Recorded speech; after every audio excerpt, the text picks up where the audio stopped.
welcome to Flat Earth Debate Uncut and After Show.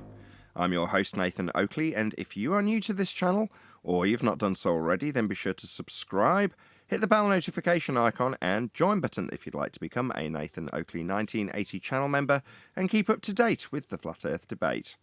If you would like to support the channel, there is a super chat that runs alongside each of these shows while they premiere, and there's also a PayPal, Patreon and crypto link in the info box below the video.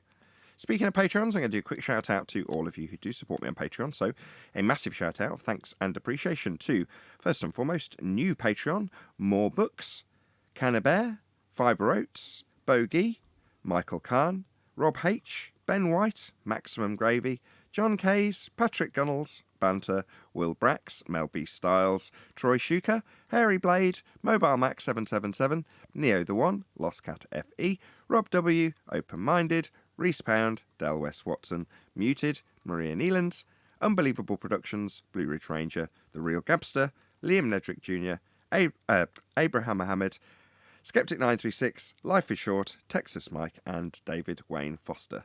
So another massive thank you to all of you for supporting me on Patreon. Now I will hand over to whoever is in Discord and Google so you can enjoy their dulcet tones while I set up for today's live show.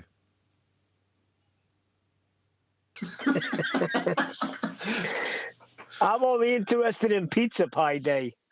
Pie Day. Come here. There's a day for everything. How come there's a Flat Earth Day? Because that's reality. Well, that's every day. And then you had Rumpus over there at Jose's show yesterday. Oh gosh, they just can't let go of this fear. And it's like no matter what you say, no matter what evidence you bring, they just keep asserting their heliocentric nonsense. So Well, that's fine. Just show us a radius. They can't. Show us Earth curvature and we'll join the party. No. All you get is the effects of curvature. Yeah, well, the effects of something is not the thing itself. So, but if you want to think of it as, you can go right ahead. Yeah, but even the effects of curvature is. What's an effect of curvature if you can't see it or feel it?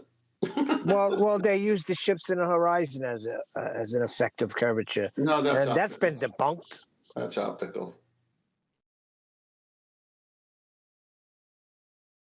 No, they know that's optical, so they're grasping. Let them grasp.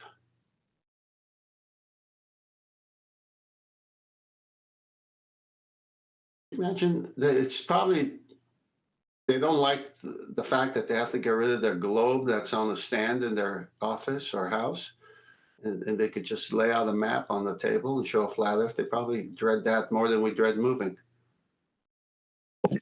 I'd say so. It's so funny because if it's a sphere, we'll accept it, but you can't even prove it. So just give it up. It's funny because those globes you talk about that sit on top of desks in offices and fancy ones and cheap ones, they all say not for educational purposes, only decoration. So, like,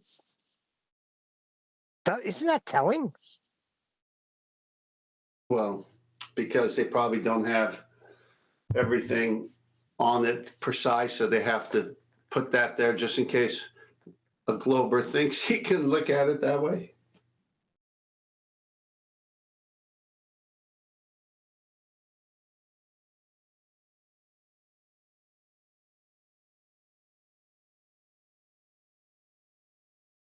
Guys all right in Discord? They're trying to figure out how to replace their globes on their desks. I hear Nathan has a globe. Can you get a quick sound check from Discord? Sound check, mic check. Can you hear me? Yeah, perfect. Thank you.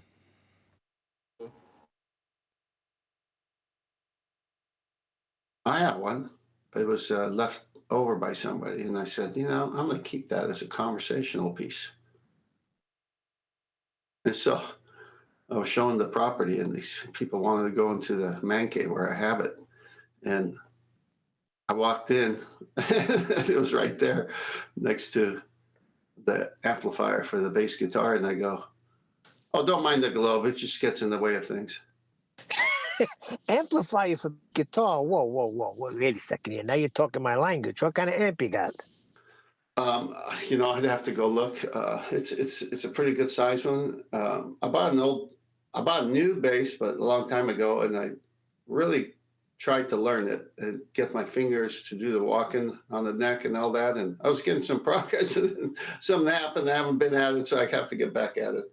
I can't get those left-hand fingers to get on the strings right yet. So I play the bass. You know that, right? yeah, I remember you saying something like that before. So. Well, it's here waiting for you. Hey, it's amazing how the different. I don't know what it. I don't know if I could like attach anything to it, but it seemed like my son picked up a lot faster than I did. So I don't know what it is, but he picked up real quick. Don't even go there with me. My son, without any lessons, sat at a piano and started playing. That's insane. Grab a guitar and start playing. I go, what the heck? Right, that's my two sons, my older one and my middle one, and even the little guy. They just grab the thing and start playing. You teach them a few notes, and off they go. Yeah, but the problem is they can't sell anything. It's like me in sales and marketing. I just see it, I do it, and they can't do that. So I'd rather have that than instrument playing. Hey, look at his picture. That's funny. The Pink Panther with the L. The curved baseline there.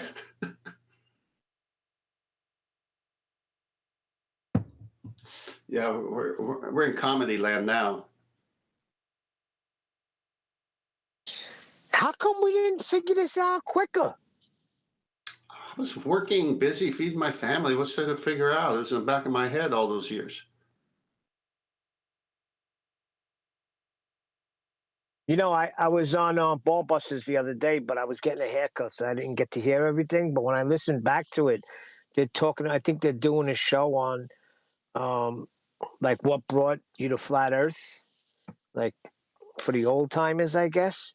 And I was thinking about it. I didn't have what we have today, the information and the evidence. So people are very privileged today when they come into this debate or whatever you want to call it, reality.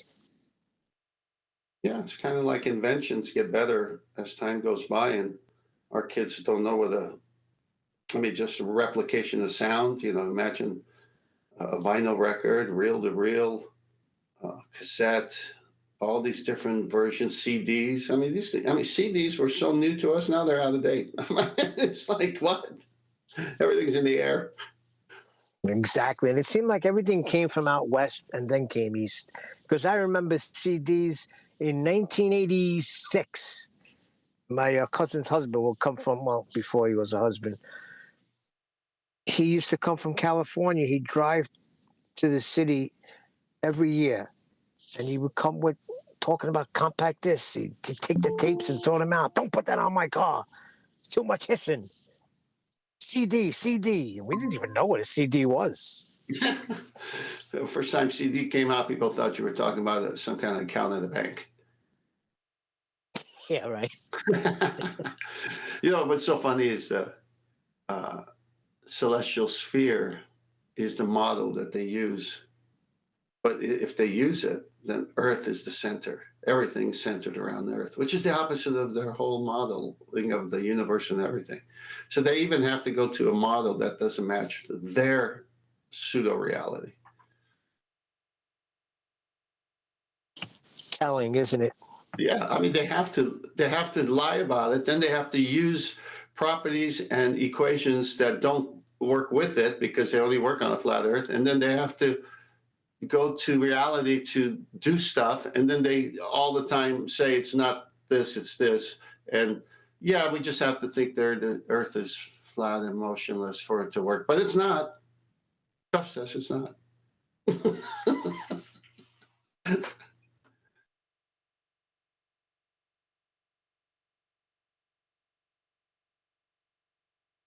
Space-time. Just dissect that for a while. Well, say it enough times, people believe it, right?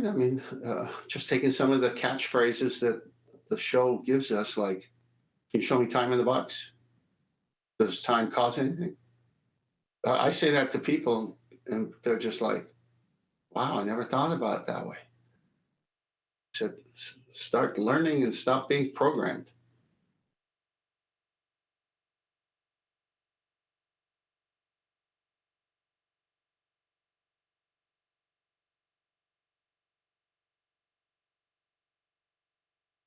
Yep, there's a picture of a protractor.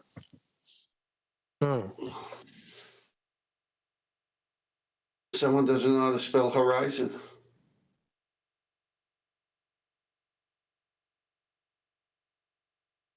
Where's Discord? How come Discord isn't popping yet? Everybody's in sleep mode. Half a dozen people in there. Yeah, well, say hello to us.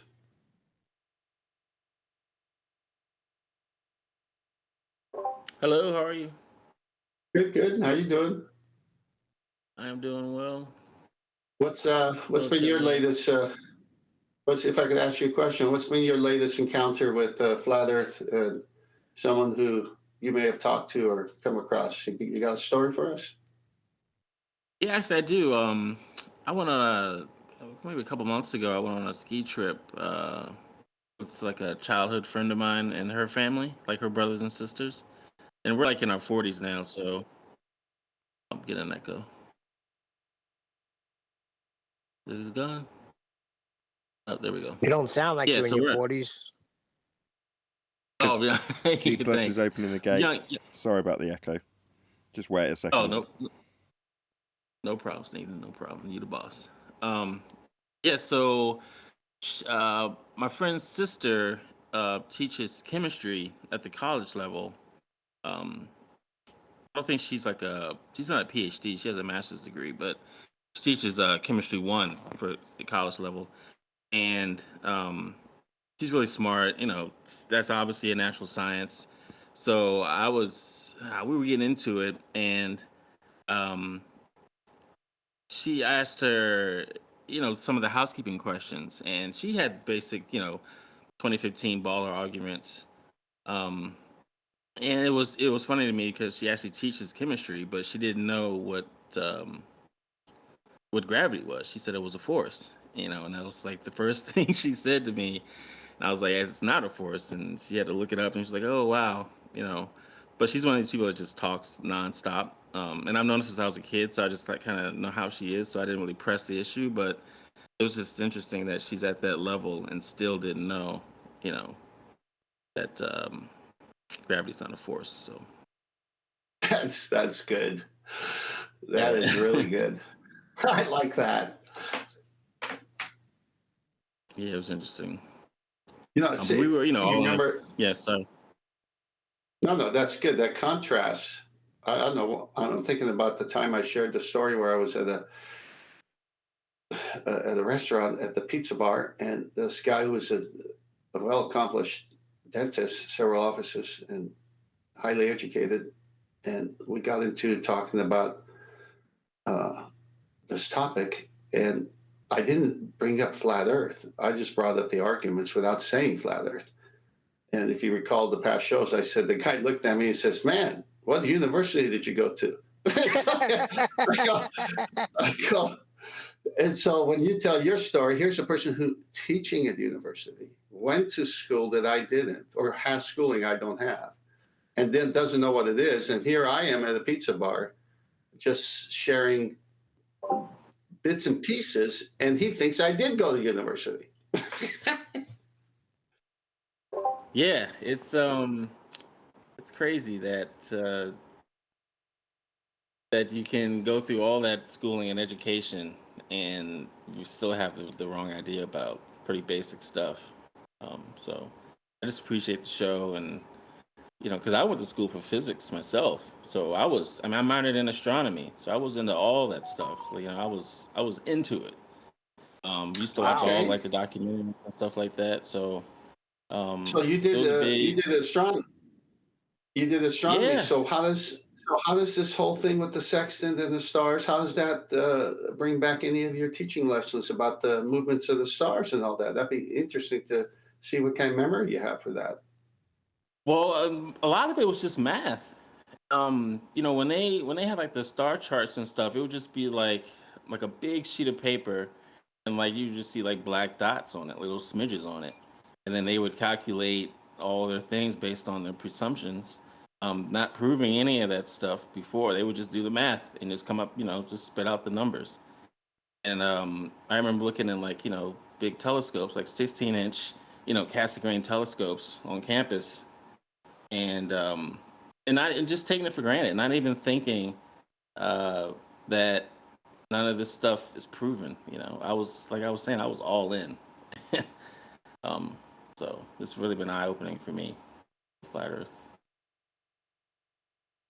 I think Wow. that's So the, you go on. the average Joe globe believer who's not into the arguments or the debate, who is just your average Joe who doesn't research, got no need, not on a path of any sort. They just, like most of them, presume that it's all been worked out for them and they've no need to question anything. And that's the way they've been programmed. It's all been worked out. It's a globe. Gravity does this, gravity does that. And unless you start going on this questioning path, a lot of these people will just stay like that unless they're enlightened by people like you. Well, how much is indoctrination and how much is education? Because I got my whole education right here on Flat Earth Debate. Got my diploma right on the wall. Yeah, it's a great show, mate. It's the best show, really. I love it. You guys are great. No doubt about it. I would say they teach a lot of things that are validated by other realities. But then when it comes to this subject and other subjects like this, where they can't back it up with an R or anything, then that becomes indoctrination that's just being passed on and passed on and passed on from one hand to another. And as my teacher said, I don't even believe it. I just have to teach it. So it's like, well, if you don't believe it, but you're teaching it, and here I am in your class, and you want me to take a test and answer, but I have problems with it. I see. So I'm just here being indoctrinated. I just have to take tests the way you want me to answer them, and I can pass. That's what I saw at 14, 15, and it was like, I stopped asking questions because I knew where it would get me. Nowhere. The movement always got me. You know how they say the earth is moving. I can never wrap that around my head how I'm moving, but I'm standing still. I don't feel nothing. And I gave God all the glory because he's God. He could do anything, right? You didn't believe in the accelerating cup of coffee, Neil? You guys Is that except You guys can be okay to keep chatting if I start the show a little bit late today. Correct. Yeah, no worries. Yeah, that's Just want to fine. let you know in case you're like, where is he? Why hasn't he started? We were already wondering that. I'm not late yet, but just in case I am, I just don't want you all asking where I am when I've disappeared away from the mic for a few minutes, that's all. Yeah, no problem. Hey, John, is there an accelerated cup of coffee or accelerated sphere kitchen being converted flat?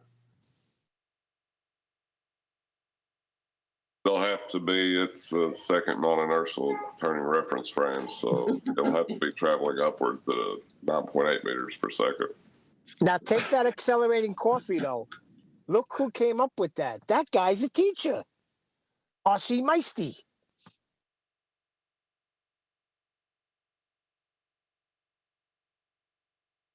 Yeah, but that's the whole point. That answers your question. He goes around as a teacher, affecting however many students he has each day and each year after year. So his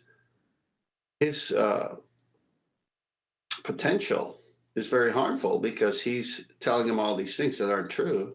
And all those kids go out there and say, oh, well, my teacher said it, and I'm in school for a reason. My parents wouldn't put me in school. And if school is lying, why did my parents put me in school? So school can't be lying, so it must be true. See, it's a given. You go to school to learn. You don't go to school to be lied to. It's a given. Correct. But did anybody see the show yesterday when the guy came on for Bitcoin? Outstanding, by the way. No, I missed When you that. listen back to it, Talking about the after show, it was on the second channel last night. yeah, he could not do anything unless he put up a flat Earth map and we agreed to it. That's telling in itself. But and he had to put up another flat Earth model next to that flat Earth map and Yeah. claim it. You mean the globe? Yeah. Well, the celestial sphere, not the actual globe. He had to put the celestial sphere up, which is a flat Earth model. Sure, but the globe's Indeed. derived from that, though, isn't it? Right. Well, Yeah, that's its origin. Well, it's Earth-centered. The celestial sphere is Earth-centered. That's not their model. Their model is sun-centered. So they got it backwards, but they're using it because the only thing they got is that they've put a round Earth inside the celestial sphere. But they never use the surface of that round Earth. They only go to the equatorial plane of it that matches their celestial equator with the actual Earth's equator from the model that is not real, called the Earth, in a ball shape in the middle of a celestial sphere, which makes it Earth-centered, but not from the surface, but from the equatorial plane. So they're still using a plane. They just got a little camouflage ball there.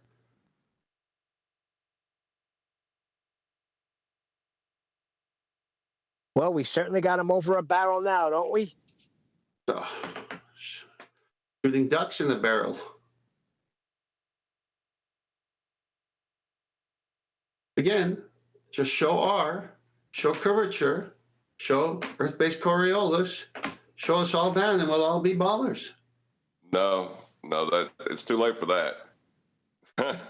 Too late for that. I'm just throwing out a line in case one of them wants to try. It's a positive claim on the table. It needs to be addressed before they start with their nonsense. Well, see, this is why your ongoing excellent in my kitchen is a sphere. Is when once you get done with that and you do it when you have time, and take your time. I mean, you got lots of things going on, but I could always point to your videos once you do it. I'll say, here, let me show you how easy they turned a flat plane into a sphere. I'll show you how my friend John turned a kitchen into a sphere. He just reversed the math.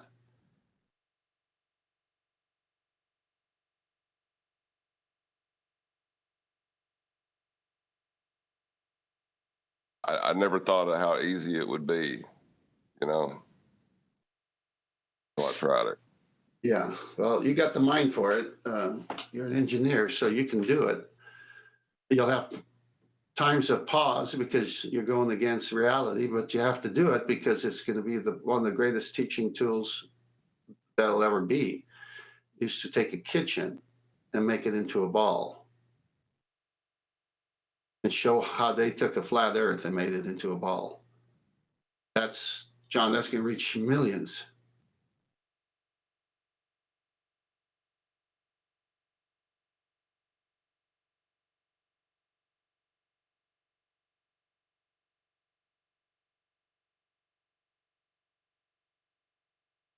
Anywho, we're supposed to I'm sorry. My keep... daughter was giving me a lesson about the promises I made about playing Daddy Pig. Go ahead, fulfill them. Hey, anybody else in Discord up for a little conversation?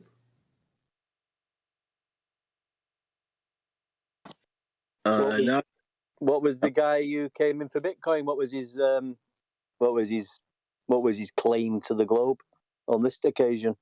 I missed it yesterday. Sorry. Neil, The star thing that hold on, my boss just got here. Yeah, so I think that was the show from previous where that guy came and just kept chanting and chanting. It was a long one. Was that star, the Southern Star crux or something? Yeah, the crux The versus 2 points in the sky thing. Yeah. Oh yeah, I did hear that one. Sorry, yeah. They're always claiming something above, aren't they, to prove the shape of the ground they're walking on. And that's the one that Anthony and Brian have talked about, magnetic declination, and how it throws the coordinates off by 2,000 miles, and they don't apply it when they should. But they do apply it when they want to, but don't apply it when it's convenient for them not to. So, yeah, that was a disaster. How many people have been in for the Bitcoin thereabouts? How many took the challenge on? I'm thinking just from my memory, under 5. Wow. Under 5 people. More like 3, maybe 4 at the most. I mean, Nathan would know, but that tells the story. Well, and then they got this McToon saying, we got $10,000, but you flat earthers are afraid to collect. Well, forget 10,000. We got 3 Bitcoins. You guys come and prove the globe, and you can keep your lousy 10,000 and your mathematical question. So it's all in. Again, I haven't looked at it because it's not what I do, but I know Brian has addressed it, and Huey has addressed it, and Nathan has addressed it, and so it's been already addressed, that $10,000 challenge, and they just keep repeating it as if it's not been addressed. But it's one of these mathematical models based on their math, and so there's no way around it because of the way they structured it. So it's like, why even take it? It's not a real challenge. So why not come and claim your 3 Bitcoin, show us Earth curvature, show us that we're spinning, show us R, and we'll all live happily ever after. We'll all be ballers, and you're going to get 3 Bitcoins. Come on. Just do that. Yeah. Just prove the ball. Don't worry about us proving flat Earth. Just prove your ball. Yeah, it should be easy, right? Yeah, I mean, I'd do it if I could. 3 Bitcoin, I'll take that right now. If Earth was round, I'd prove it. Yeah, instead of addressing the elevation angles how can they get elevation angles from a curved adjacent, they want to boast around saying, oh, do you know how to use a sextant? I know how to use a sextant. Yeah, once you learn how to use the sextant, you still have to get an elevation angle using the sextant. So how does an elevation angle work with a curved baseline? See, that's the problem. I'm glad you brought that up. The problem is, if you're going to use the sextant, you're going to use it to measure angles. So you better know what an angle is, especially a vertical or elevation angle, because you're going to get the altitude of the star above the horizon. And my goodness, it's called the horizon mirror. You got to do dip for the height of eye to sea level, which means you got another reference there for horizontal. And when you do a bubble sextant, you're basically having a parallel to Earth's horizontal, because you got horizontal to your eye line established with the bubble. So the bubble gives you a flat baseline at your eye line without having to aim at the natural sea horizon, where dip is required to take it to sea level in order to get the same horizontal, because you're above the sea on your boat. So, I mean, it's so easy. I mean, the whole point of dip is to make sure it matches the bubble horizontal at your eye line. That's the whole point. And if they can get a bubble horizon, which they all agree they can, it's got so many names, I get confused. Sensible horizon, all these different names they give it. The only thing they don't got is a geometric horizon. They ain't got that. They need that.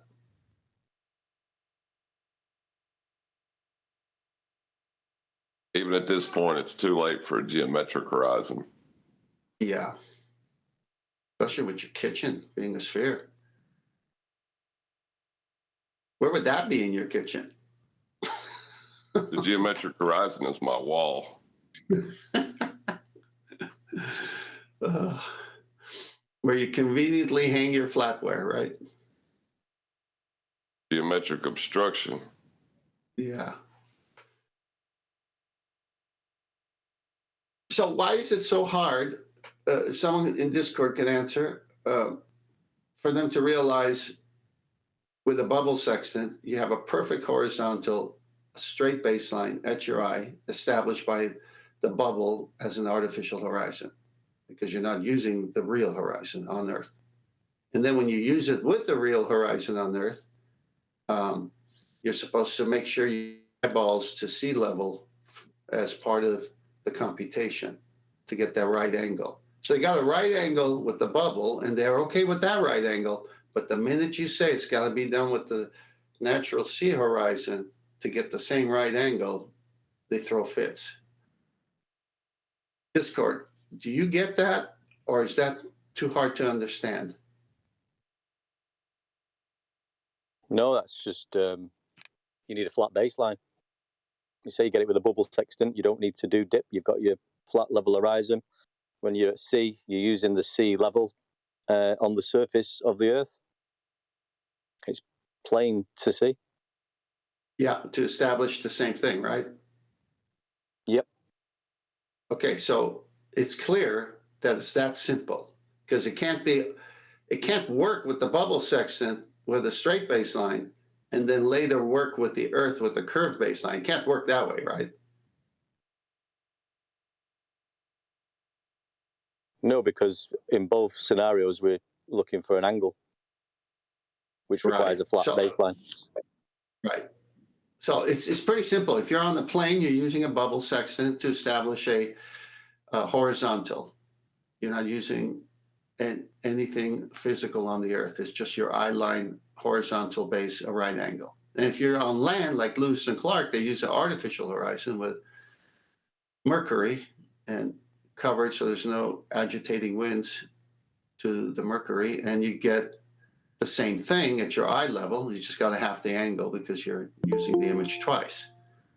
Then when you're at sea, you use the actual sextant using the sea horizon where the sky seems to meet the Earth. And they say you got to do dip, but they never ask for dip with the previous two methods because you already established horizontal.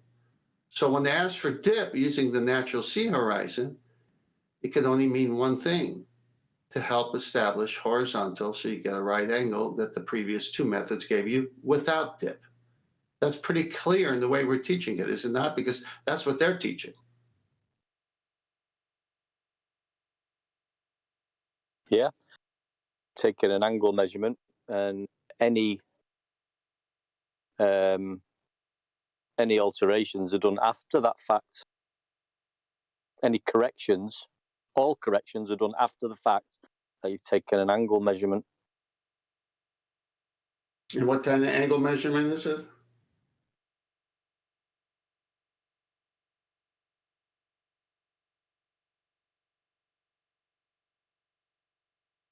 That was a question.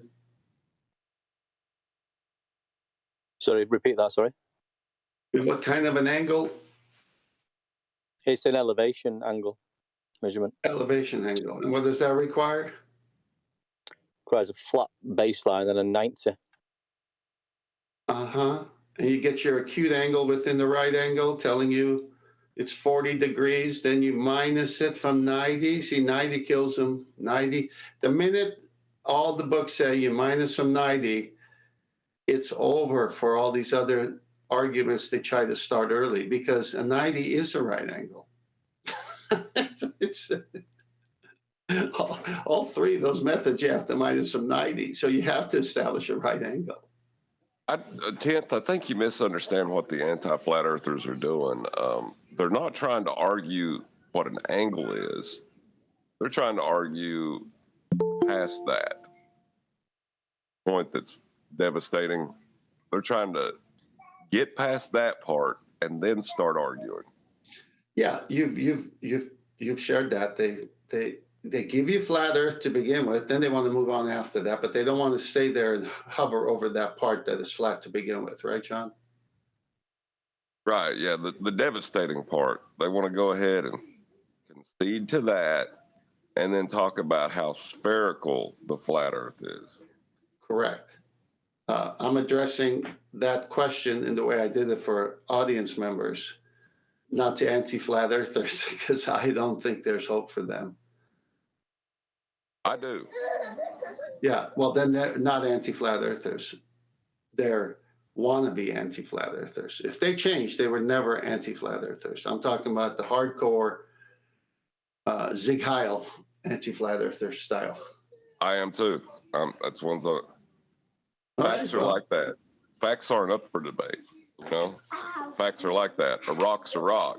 If you argue that a rock's a rock, or that a rock's not a rock, you know, people laugh at you, and it doesn't take long with people laughing at you to realize you're wrong. yeah, those people to me are anti-flat earthers for a season. They're not real anti-flat. A real anti-flat earther will die as an anti-flat earther, I guess is what I'm trying to say. I don't think that'll happen. No, I mean, I there don't are think anybody anti-flat will. earthers that will die as anti-flat earthers. It just won't change no matter what. I don't think that that'll happen. I think People like that after- now in the world in all kinds of other issues.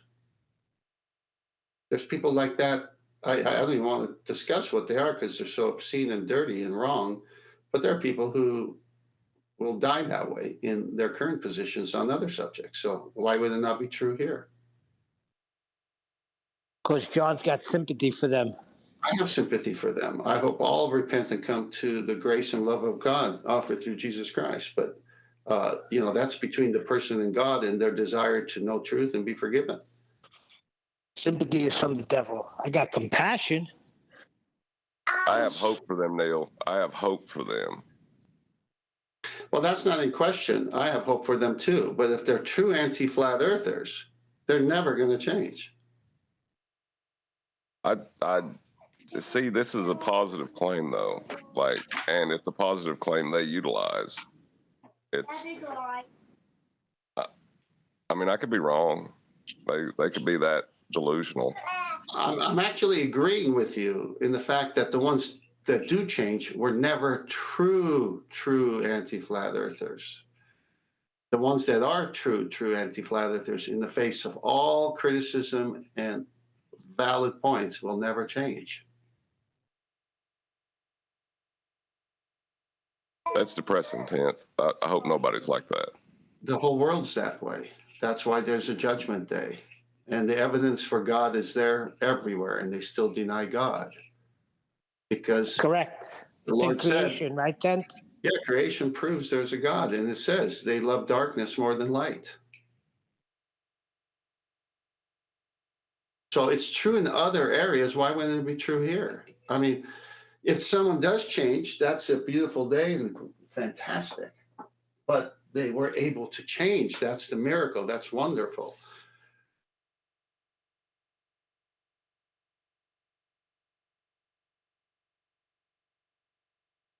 Have you? I'll probably butcher this verse, but it's answer not the fool according to his folly, lest he be wise in his own eyes. But then he says, answer a fool according to his folly. Yeah, that's in Proverbs. And basically what it's saying is when you encounter a fool, shut him down to let him know who he is. But don't, in my version of that, when I studied that verse, it was like it's saying almost the exact opposite afterwards, but it's not. It's saying don't linger there, you know, basically don't keep talking to that fool. I don't think that's what it means. I think it's like, you know, when they say, read the verse in full. First point. Yeah. I know it seems like it's a contradiction, but it's not. I think No, it's I agree. like, no, I'm with you. It's not. That's what I'm saying. It's like if I encounter a fool, I'll do an attempt to correct them. If I'm still there 2 days later, I'm the fool. That's what it's right, saying. because you answered him according to his folly. Correct. I'm still there. That's my problem now. But like, if you answer him, like, an example is when they start trying to say that, like, move past the argument and talk about how a triangle's not actually a triangle. It's got a, you know, bent side to it. Yeah, good point. You know, that's a good illustration. And you start addressing the triangle and not that, you know, you measured an angle, the actual point.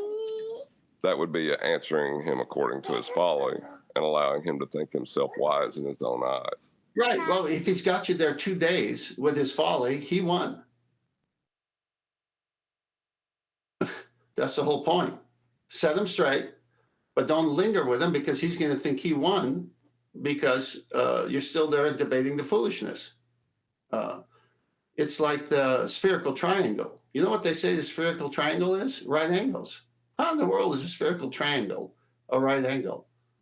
It's not. Well, but that's answering him according to his folly. It's like when someone says that there is no certainty, and you ask him if they're certain, there's no certainty.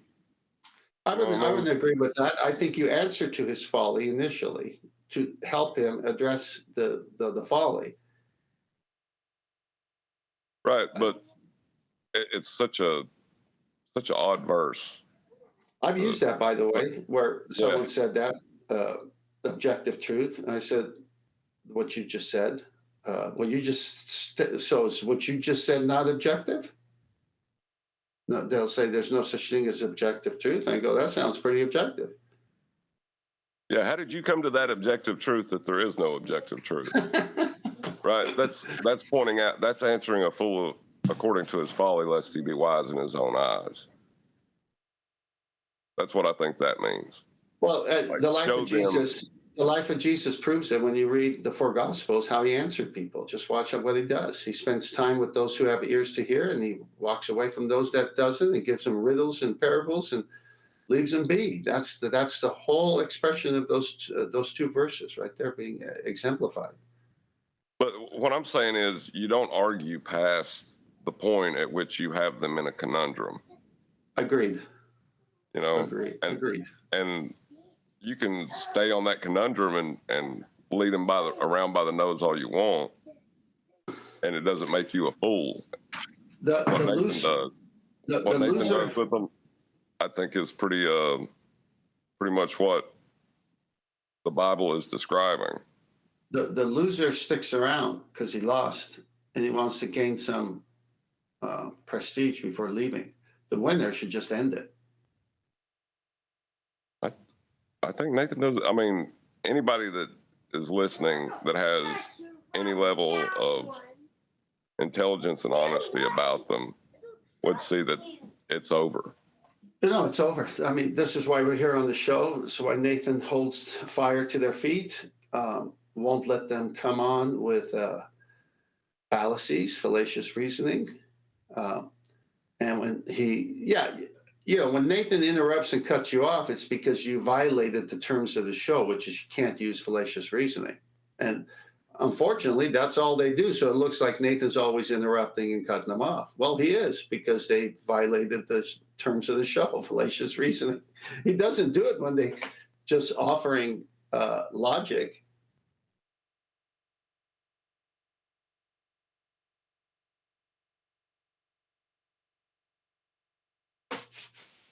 So, anybody else in Discord?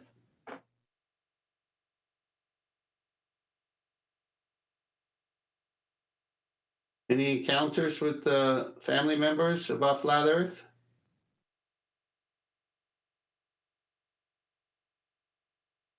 I've had a few over the years. Well, give us a story. Give us one of the ones that stands out in your memory of a. They've all been met with trying to find the word. They've all been met with anger, except for one recently. An old friend of mine. He's recently got into flat Earth. He knew I was a flat earther, and he's on board now. He's and it's great to see one of my friends has come on board, and he's a legitimate friend. I've dropped him a few little memes. I've sent him a few little clips just to get him started. And him and his wife now are really into it. They're catching up on videos. I've put him onto the show. I've only just put him onto the show, actually, because I think it might have been a bit too much for him at his level. So there's one person, a friend of mine, an old friend who's recently become a flat earther, and it's really nice to see that. But I've had encounters with other people out and about, socializing, subjects come up. I've mentioned flat Earth, and I've just been laughed at and ridiculed. And it's sometimes, I know it sounds stupid.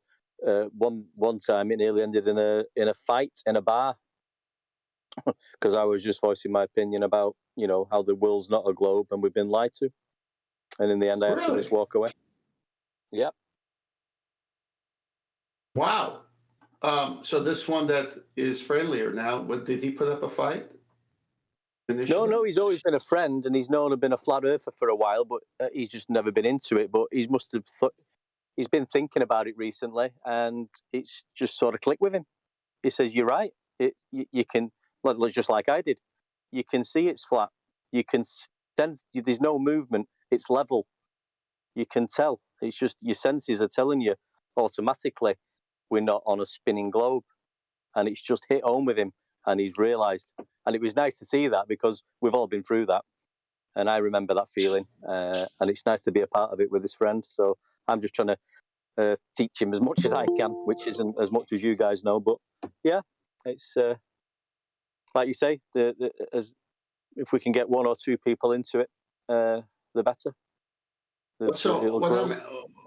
What I'm ascertaining from your story is that this one never was hostile in any way, but took time and is now researching it and has been friendly in conversation, whereas the other ones have been hostile and haven't had any further back and forth with you. Would that be correct? That's correct, yeah.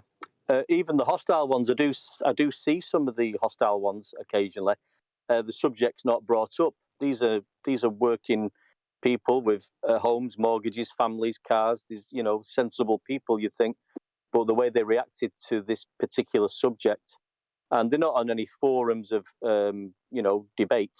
Anti-flat earthers, globers. They're just normal, everyday Joes, and they did react in a really, they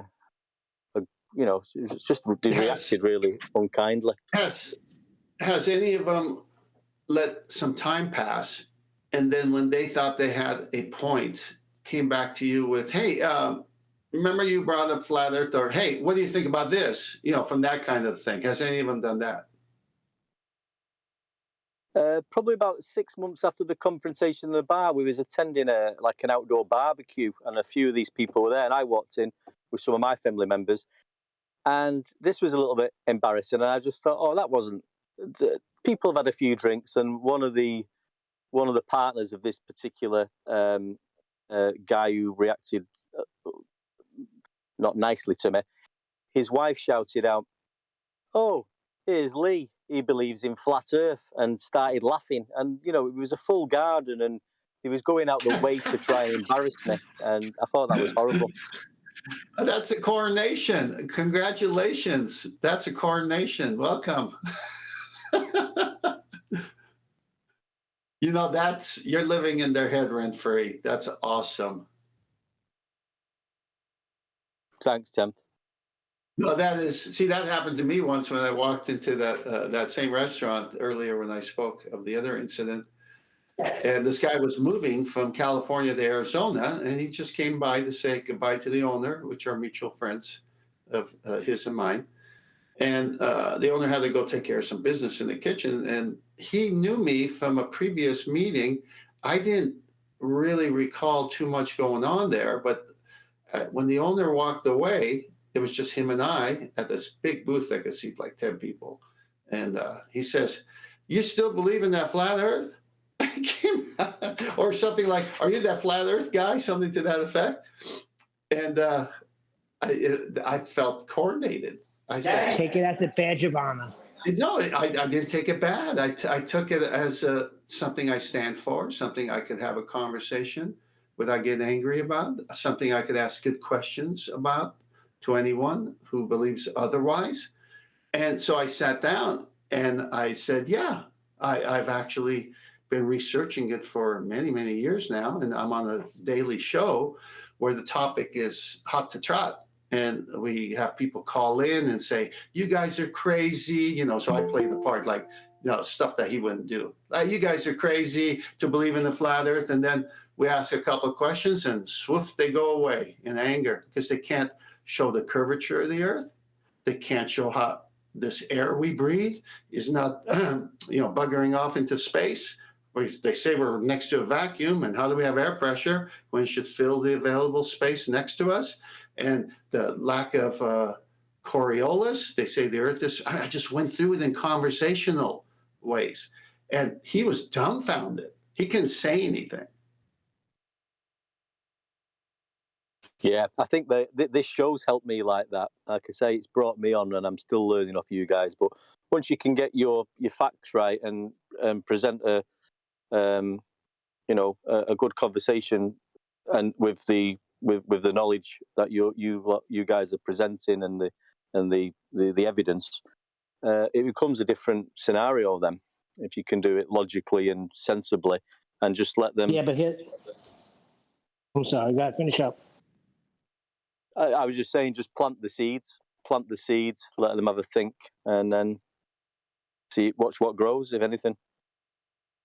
What I'm running into is they're ignoring natural law. They say that's man-made, and that things happen different in outer space. That's how they're getting by this, or trying to get by this gas pressure without being contained. And they swear by that.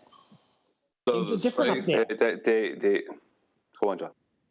I was going to say, so the space the gas would fill behaves differently than normal space? Correct. What were you going to say, Brian? Yeah, I was going to say just three things. Number one, the whole point is that they have to prove space is possible, which they can't due to the second law of thermodynamics. Number two, they're not just denying that, they're denying how shadows work, right? They have to change how a shadow works for their model, right? And number three, one day, if that ever happens to you again, because this is exactly what I would do, I would ruin that party by going around from person to person, asking them as many hard questions as possible. And I'd have whoever was running the party, I'd have them throw me out eventually. And I'd tell them exactly why I'm doing it. Now, if you want flat out, I'll give you flat out down in. Well, why, Bri? Because he's got a badge of honor. That's a compliment. No, because what someone's trying to do there is trying to draw attention to you and make you a party piece. So you then turn that party piece on its head and turn it into a razor blade. Yeah, so but that's what they deserve. He did give a disclaimer that they had a bit too much to drink, so he was gracious. It was the wife of the guy, so he wasn't gonna, do something. So, Brian, you're saying give them straight facts, person to person. Oh, ruin it on them then. Well, that will ruin it if you give them straight facts. They will ruin it. Anyway. Hey, Brian, let's talk about what you brought up. Hey, what's up, Chocolate? Okay, let's have John go first and Chocolate, then I'll follow up. I was just going to say, like, when people say, "Oh, you believe the Earth is flat," I say, "No, that's stupid. Only morons believe the Earth's flat." That's how I handle that, because we're talking about what we know. Exactly. Choco? Back now. Hey, Nathan. Sorry it took so long. Chocolate, were you going to say anything? Besides good morning? No, not really. Oh, okay. I thought you were going to say something. What's up, I was going to follow up with Brian because he brought up this space part first. And, so what is the properties of this outer space? Is it a vacuum? Yes. And what happens when you introduce oxygen to a volume? Does it fill that volume? How does gas behave? They'll say yes. Okay, so you've got the space next to oxygen. What's keeping that from happening?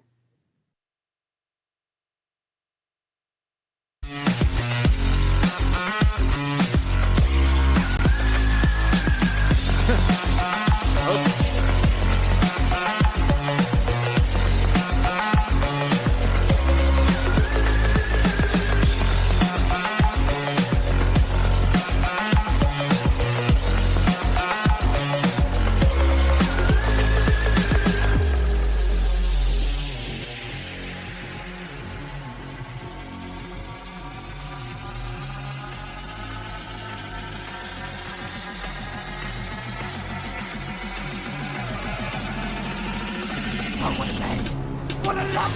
to Flat Earth Debate Live.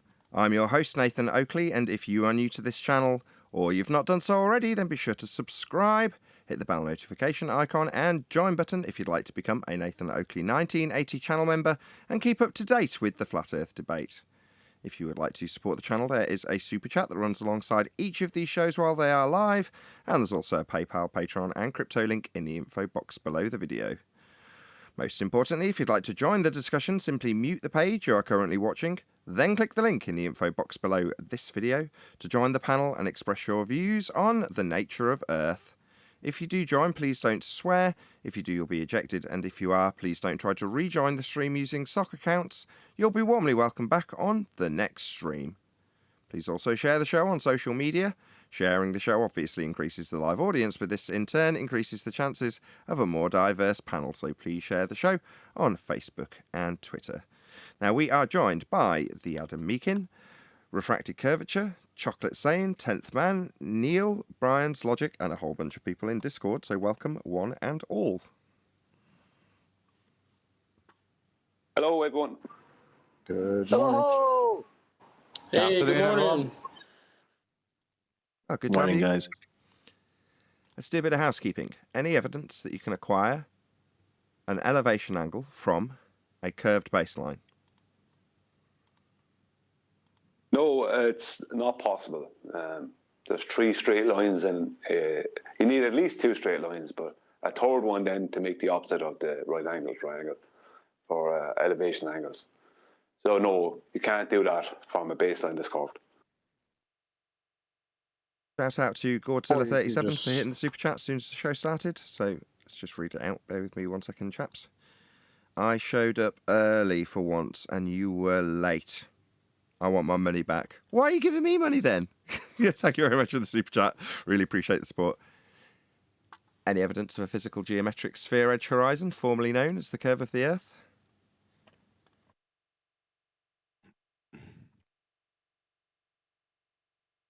If there was, that if you first got a one. boat disappearing in the distance, I could sell you one. Well, it would contradict the first question if there was. They're saying if there was Earth curve, you wouldn't be able to acquire an elevation angle. That's right. Yeah, but the first question was, can you get an elevation angle off a curved baseline, right? But Yep. The answer is no.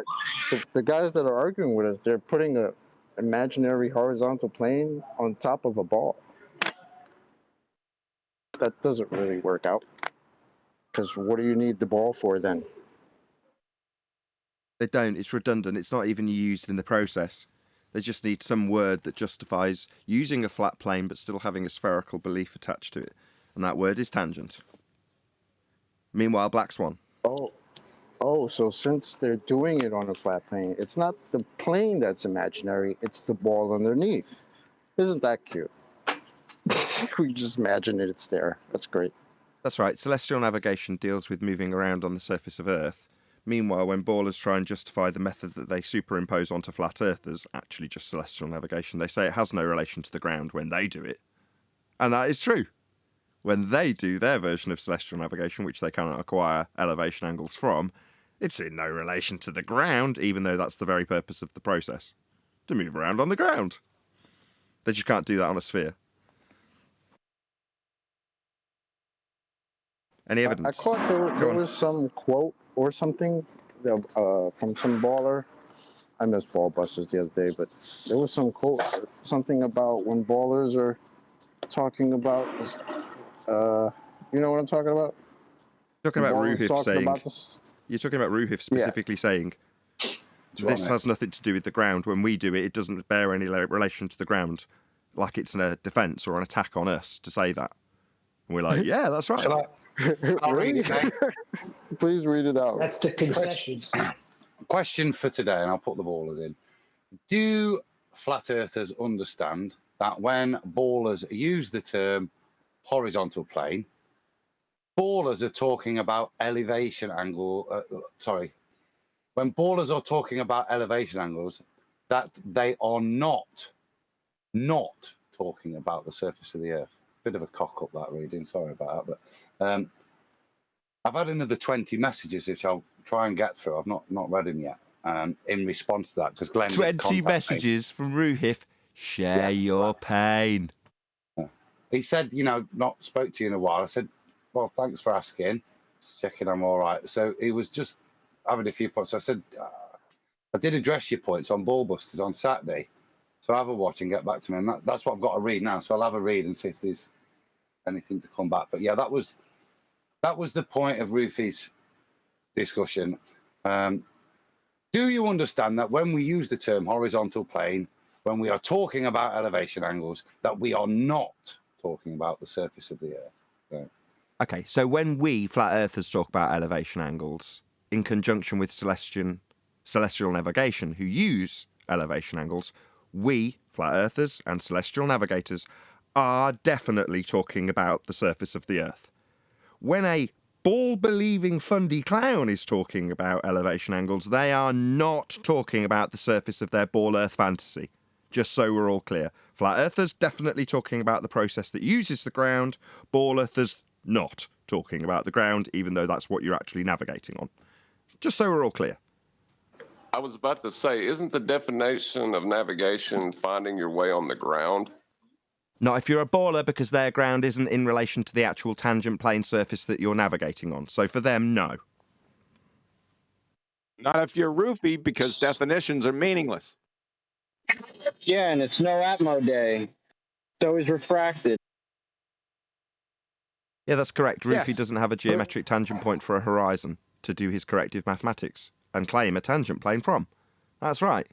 What is it, no Atmo day? Well, there goes But- longitude and but latitude because you can't get a fix anymore. But they're actually taking elevation angles that can be measured, right? So they have to put themselves on a horizontal plane while simultaneously telling us that we're all crazy because we believe it's a horizontal plane. But they put themselves there in order to get elevation angles and then tell us that we're not talking about the ball surface of Earth. No, they're not taking Wow. any elevation angles. No, you can't get No. an elevation angle from a curved baseline. No, that's what I'm saying. They're putting themselves on a horizontal plane because why? I'm directing this at the quote. Why would you be talking about a horizontal plane that doesn't exist? Because according to them, it doesn't exist. But they put this there on top of a ball in order to get elevation angles, and then tell us that they're not talking about the sphere Earth. Yes. What? Yes. Yes, they're retarded. Yes, Yes, Dunning-Kruger retards. That's what they are. Yes, they think that's an attack. They think that that's somehow a rebuttal. When we're talking about celestial navigation, its use of flat baselines and elevation angles and the surface that you're navigating on, their response is to say, when we talk about our celestial navigation, which bears no relation to actual celestial navigation, we, the ball-believing idiots, are not talking about the ground. Okay. Is that it for that one? Any well, evidence? I've got one for you, QA. Did we get through housekeeping? That was the second question. Sorry. Can I have a few words after housekeeping, please? I'd like to put in an appointment, to have a few words. If this is about me believing that everybody's lying, then I don't want to hear it. Negative. Any evidence of a self-perpetuating molten iron core at the centre of a presupposed spherical Earth?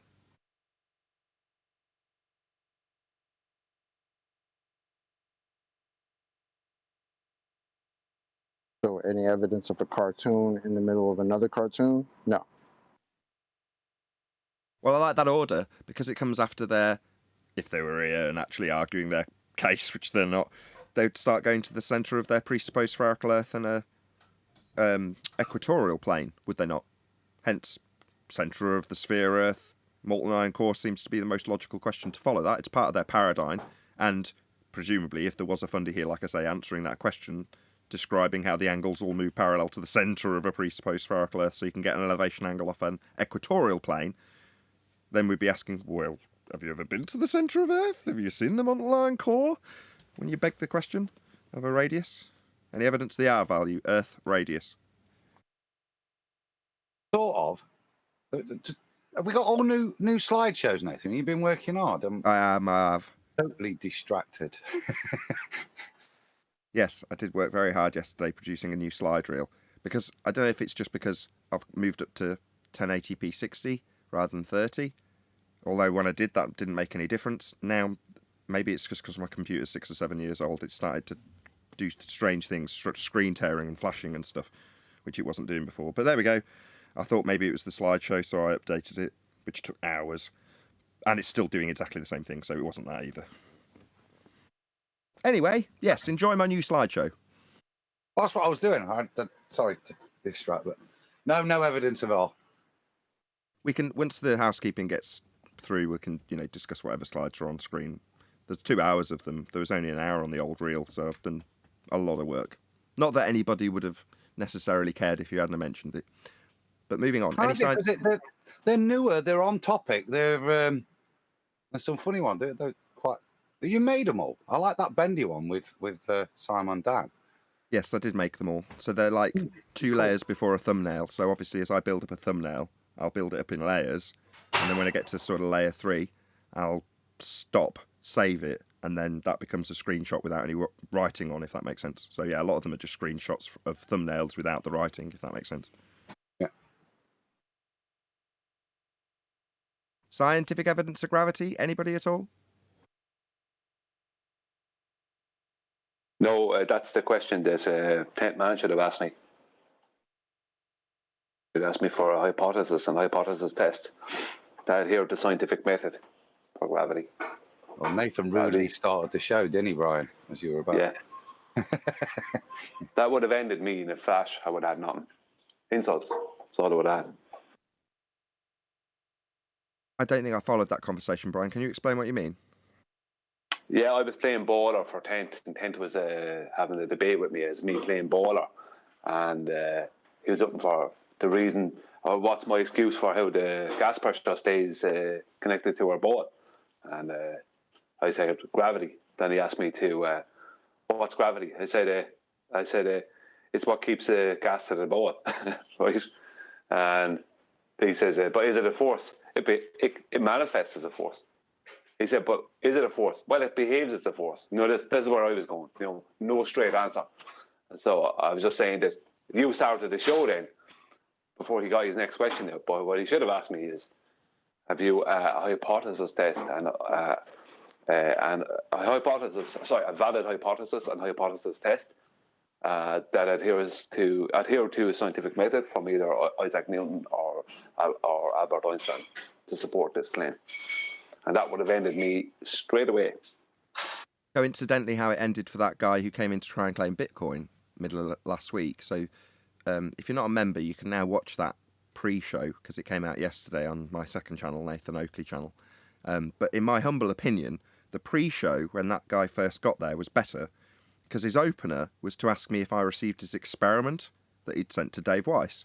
So literally the first thing that was out of his mouth was challenged on the basis of it wasn't experiment, it wasn't anything scientific. He thought he had one, though. Yeah, and then you missed the part where he held up 2 flat Earth models and said one of them proves a globe. Geez, you're worse than me, John. When you've got somebody that Well, doesn't... even if... Go on. Go ahead, sorry. I was just going to say, when you've got somebody that doesn't understand the fallacy, when you've got somebody that doesn't understand the fallacy, and you're not only saying, well, that's a reification fallacy, or that's a false dichotomy fallacy, you have to, I was having to say, that's a false dichotomy fallacy, which means you've got one version and another, I had to break it down for him on every single occasion. So when it gets to, well, you're using the equatorial plane and the dome of the heavens, if you will, to then derive spherical radii and then imply, by way of begging the question, that you've got a sphere. It's actually a flat Earth model. Now, yeah, don't get me wrong, that's reasonably concise. Would, John, I'm asking you, not QE, would he have understood that if I'd have put that to him in the moment? No, he would have went, what? That's impossible on a flat Earth. He'd have told me I hadn't addressed his claim, or something to that effect. But it's still funny, though, that they're using a flat Earth model as their model, not realizing it's a flat Earth model. We've only found that out in the last few months, though, haven't we, really? Yeah, that's why it's funny. Yeah, funny for us. Very much so. Very amusing. Any single viable hypothesis from any of the fields of astronomy, cosmology, or astrophysics?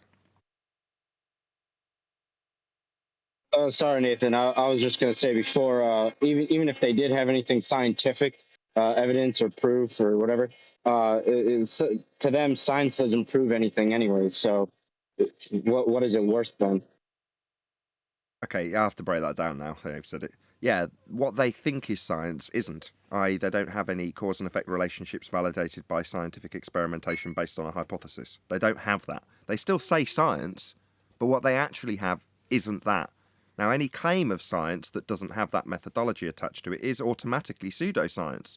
So when they say science doesn't prove things, what they actually mean, paraphrasing them when they don't understand what they actually mean because they don't know what science is, what they actually mean is our pseudoscience, we claimed as science, proves nothing. And they'd be correct.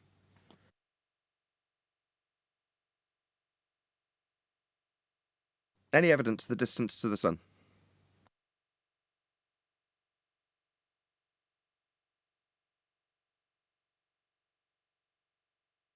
Sorry for the background noise, by the way. My wife was making me drinks as I was waylaid. There is no two-way speed of light calculation, and that's what they need to gain the distance to their heliocentric sun. Well, sorry, that's not true. Sorry, 1 second. So, I may have said that wrong. There is a calculation, but there is no two-way speed of light measurement because there was no one-way speed of light measurement. There's no speed of light measurement whatsoever. You can take the 671 million miles an hour, that is the two-way speed of light calculation, and you can half it and quarter it. And for anybody using radar or anything else, it'll make absolutely no difference whatsoever because it's just a calculation. Well, even if you give them that speed of light, they'll still need an angle to the sun to calculate the distance. Excellent. Exactly. For someone who might not understand, could you elaborate when you say it's not a measurement, it's a calculation? Yeah, it was never measured. There's no measurement of what people know as the speed of light. It's a two-way speed of light calculation.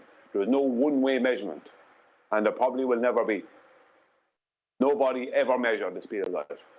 But there's a claim that there's a two-way measurement that isn't a measurement. It's only a calculation. It's based on 4 heliocentric pre-assumptions and 2 averages. So how could it be a measurement if it's based on 2 averages? One of those averages is the average distance of a globe Earth to its own heliocentric sun over the course of 12 months. So they'd have to start by proving a radius value measurement, actually measuring a radius value for a globe Earth, a dual radii, before they could even ever talk about their two-way speed of light calculation. Could you not get that by flat Earth elevation angle measurements, though, Brian?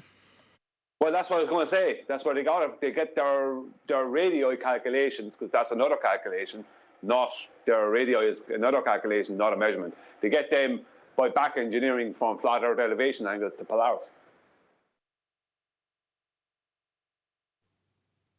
Any evidence of axial rotation of the Earth-based variety?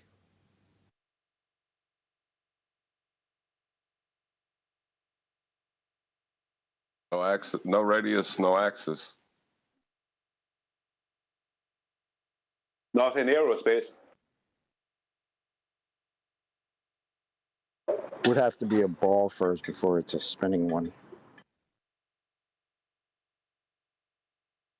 Any evidence that you can have gas pressure without the necessary antecedent of a container to press upon?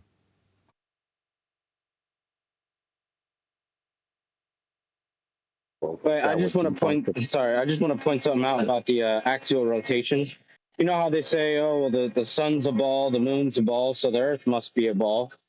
Well, the sun doesn't spin, the moon doesn't spin, so why does Earth spin? Have they proven that they're balls?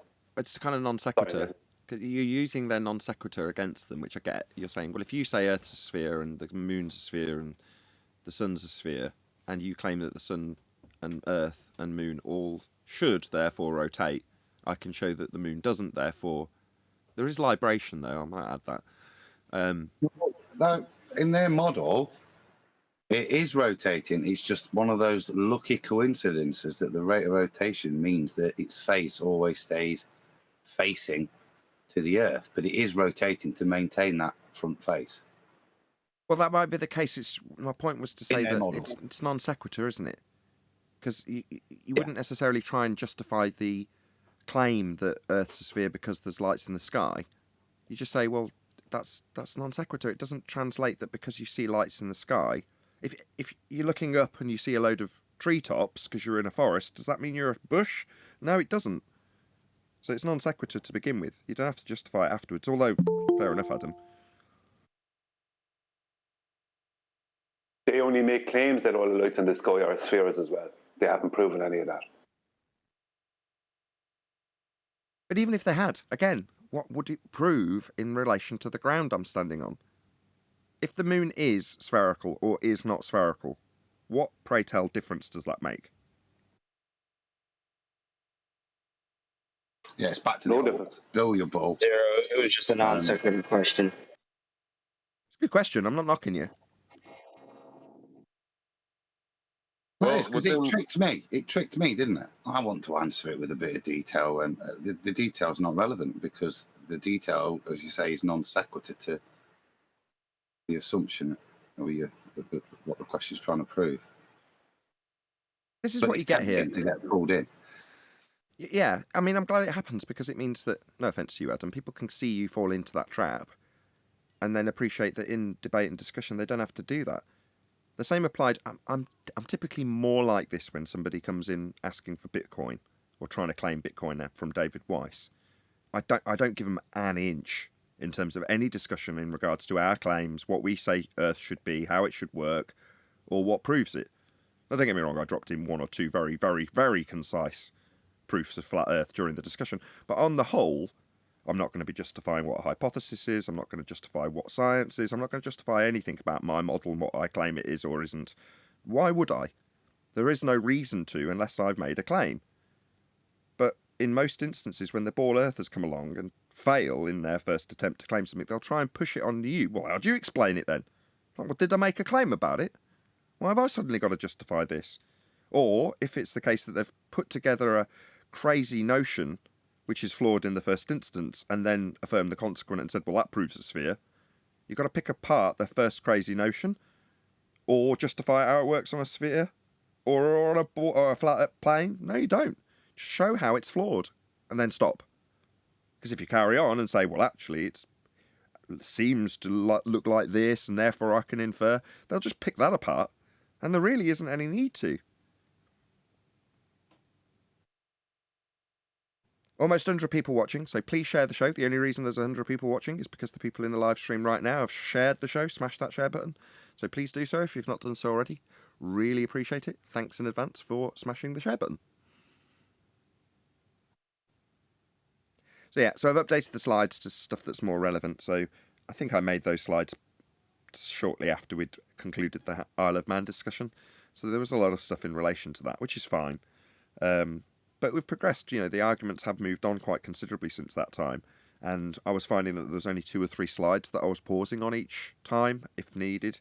Whereas now a lot of them are relevant to the current discussion. So I might find myself actually pausing some of these 2 hours worth of slides that I've now got running by as the show progresses to make points. And it'll be more likely that there'll be the right slide at the right moment, coincidentally, when it's being discussed.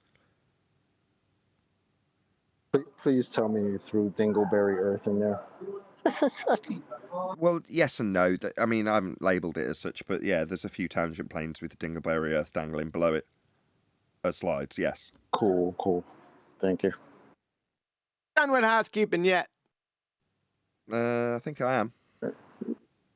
What did I Did miss? you remember I asked you for a few words After housekeeping. after housekeeping? Okay. Yeah, I'll okay. wait. Well, we've concluded housekeeping now. That was the end. I have asked every question. All Hey, right. Arwin. So I can go? Well, you can. I just want to introduce Arwin to make sure the interruptions are, introduced. Yeah, right. Hello. Yeah. Okay. Hey, Arwin. Go ahead, QE.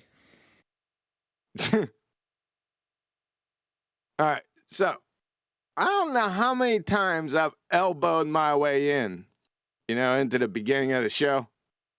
It's in the high hundreds, right? I finally get in there. I'm going to try to be as concise as possible, right?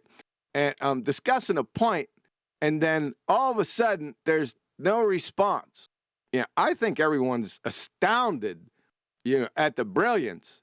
But now I'm on mute because the show's starting. Oh, well, don't I let can't tell you how many times that's happened. Well, don't let That's the number one. introduction to a live show and introduction to a live audience stop you making a great point. I mean, how dare I? Yeah, that's what I'm saying. So connected with that was this morning. It happened again. So I elbow my way in. You know how difficult it is getting in here, right? So I elbowed my way in to talk about extremists. He was chat skanking. And this is what he said before he deafened himself and left, although he's in here right now. So this is what he chat skanked. Listen to this. An anticyclonic storm is a high-pressure system surrounded by low pressure. A hurricane is a low-pressure system surrounded by high pressure.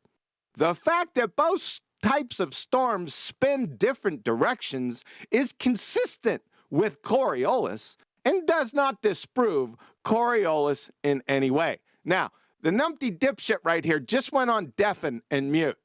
Now, before I kick his ass out of here, probably permanently, I wanted to have you pull that apart. Sorry, hold on. Yeah, go ahead. Sorry, Mike's messing up. Yeah, that's okay. So Coriolis is always described from the observer's reference frame. So unless he's saying that unless he's Dorothy whirling around in the hurricane, then this isn't an example of Coriolis, nor does it prove or disprove Coriolis, because it isn't Coriolis. Like I say, unless you're in the hurricane. I.e., if you're turning around on a turning reference frame that is the hurricane and you look at a lamppost that's concreted into the ground and go, oh, wow, it's coming towards me at a rate of... Oh, no, it's gone. Oh, it's coming towards me at a rate of knots again. Oh, no, it's gone. That's the not actual drift known as Coriolis effect, observed from the turning reference frame of the hurricane. But unless you're in the hurricane, it's got nothing to do with Coriolis at all. The Coriolis effect doesn't cause anything. There's no cyclones or hurricanes or any of the rest of it being caused by Coriolis. No, it's an effect. It doesn't cause things. Yeah. Not only is it an effect, it's an apparent effect. Things can be caused by an illusion. Yeah, it's an illusion. It's an apparent effect, an apparent deviation. I.e., my lamppost example, it seems like the lamppost is coming towards your vantage point when I say, oh, no, it's coming towards me. It isn't really, though, is it? Lampposts don't move. They're concreted into the ground. So when you see that lamppost drift towards you, it's not really drifting at all. It's you moving on a rotating platform. Likewise, if you're on a roundabout and you throw a ball up in the air, from your vantage point, it looks like it curves away from you. It doesn't really, it just goes up in the air, but you're spinning beneath it, so it looks like it drifts. That's Coriolis.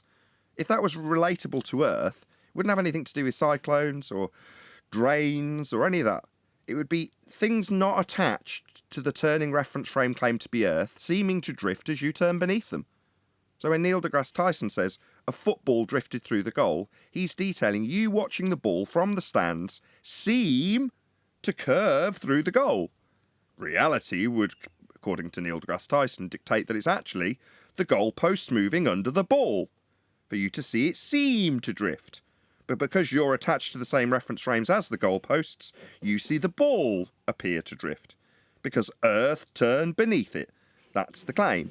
But that would mean that a hot air balloon would go into the air and Earth would turn beneath it, for you to see it seem to drift.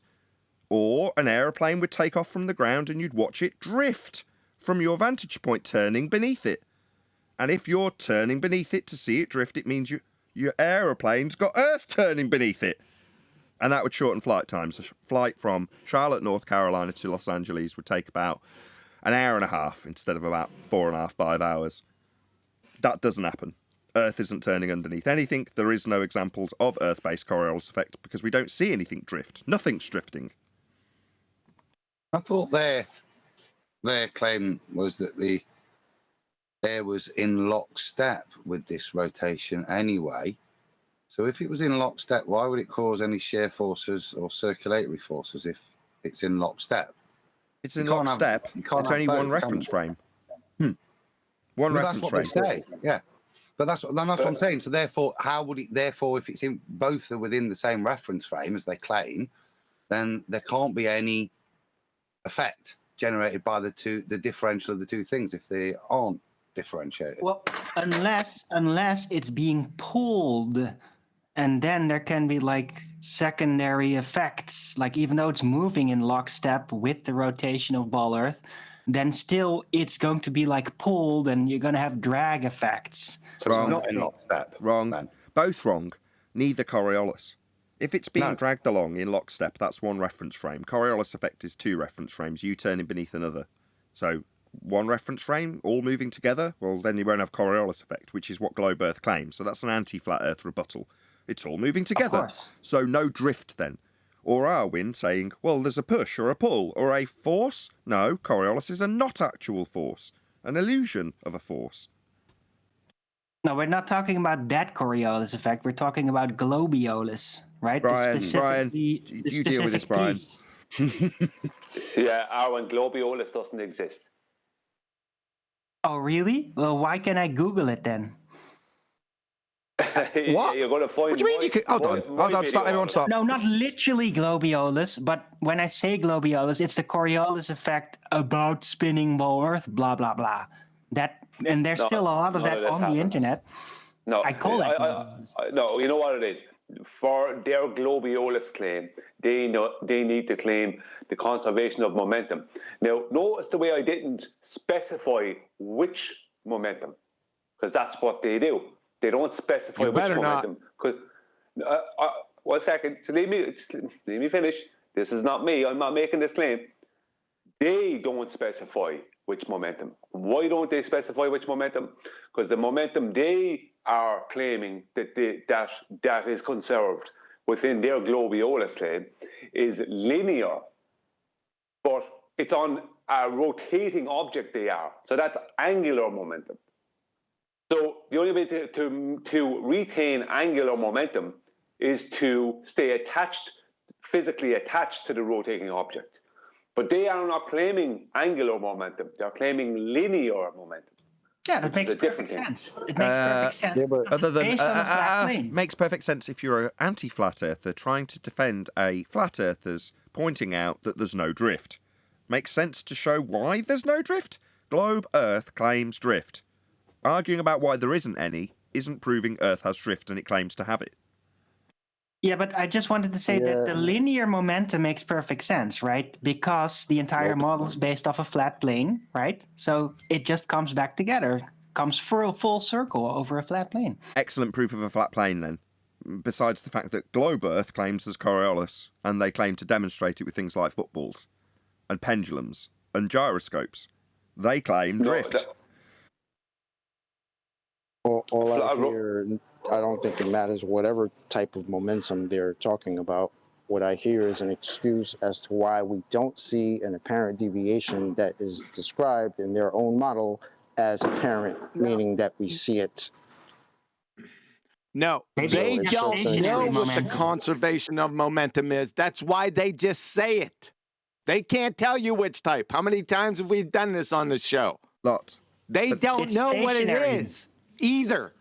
Yes, that's correct. They don't know conservation of linear or angular. They don't know what it is. Yeah, they know to say conservation of momentum. Yeah, they say it as a rebuttal to us pointing out that there isn't any of the Globe Earth claimed drift. Globe Earth claims there is drift, anti-flat earthers, our opponents, tell us why we wouldn't expect to see the drift the globe claims. Further to that, you've got people like Simon Dan saying, you and your reference frames are ruined. Look, why would we expect to see the globe claim of 2 reference frames and drift because of it? Earth being one reference frame turning beneath another to see the drift they claim. I'll be told, as a flat earther, my reference frames are ruined. No, Simon Dan. Globe Earth reference frames are ruined because there isn't any demonstrable drift. Me pointing out that there isn't any demonstrable drift isn't me claiming that there should be. It's me debunking that the globe claims there is, and there isn't. Shout out to Al Junkie, who says, let's rather talk about spring and the glorious weather. Okay? When we... No, That's the gladiolus. point I was making. Gladiolus, he said. My I would love to resolution's see so low. their proof of Coriolis. The pretty flowers, Arwin. Yep. It's a gladiolus flower, which is associated with spring. But I wanted to just put out that maybe they should just call it conservation of stationary momentum. Conservation No, of hold on. I hate it when Arwin does this, because someone else will just ignore him. Right. Conservation of being stationary. Arwin, shut up. Yes. It's just irritating. Stationary momentum. The moment. Just shut up. He's saying the conservation of the momentum you get when you're stationary. It's just absurd. Exactly. See, it fits the model perfectly. You have conserved all your momentum. It kind of does, though. Staying still. Yeah, if 0 is 0, then 0 is conserved 0. Exactly. That's a Baltard's IQ. Okay, or you could do this. Be Hillbilly Blue Balls, the redneck retard, a.k.a. the photosynthetic redneck, who reads the first sentence of Angular Momentum. Let us not all forget this. He invokes the angular conservation of angular momentum, all the while in the same breath stating there are no inertial reference frames. When the conservation of angular momentum is derived from Newton's third law and is only viable with inertial reference frames. You cannot make this up. Let us not forget this. This is what happens Did we when you've forget? got people surrounding you that are tapping you on the back even if you talk complete nonsense. They will pat you on the back and say, good job. Yep. We're going to deal with another one today on my show, QE's show, at 2 p.m. U.S. Central, and it's 7 p.m. UK because of the time change. We're going to pummel this numpty dipshit Pete, who decided the white knight for Hoymar's drawing. So stay tuned.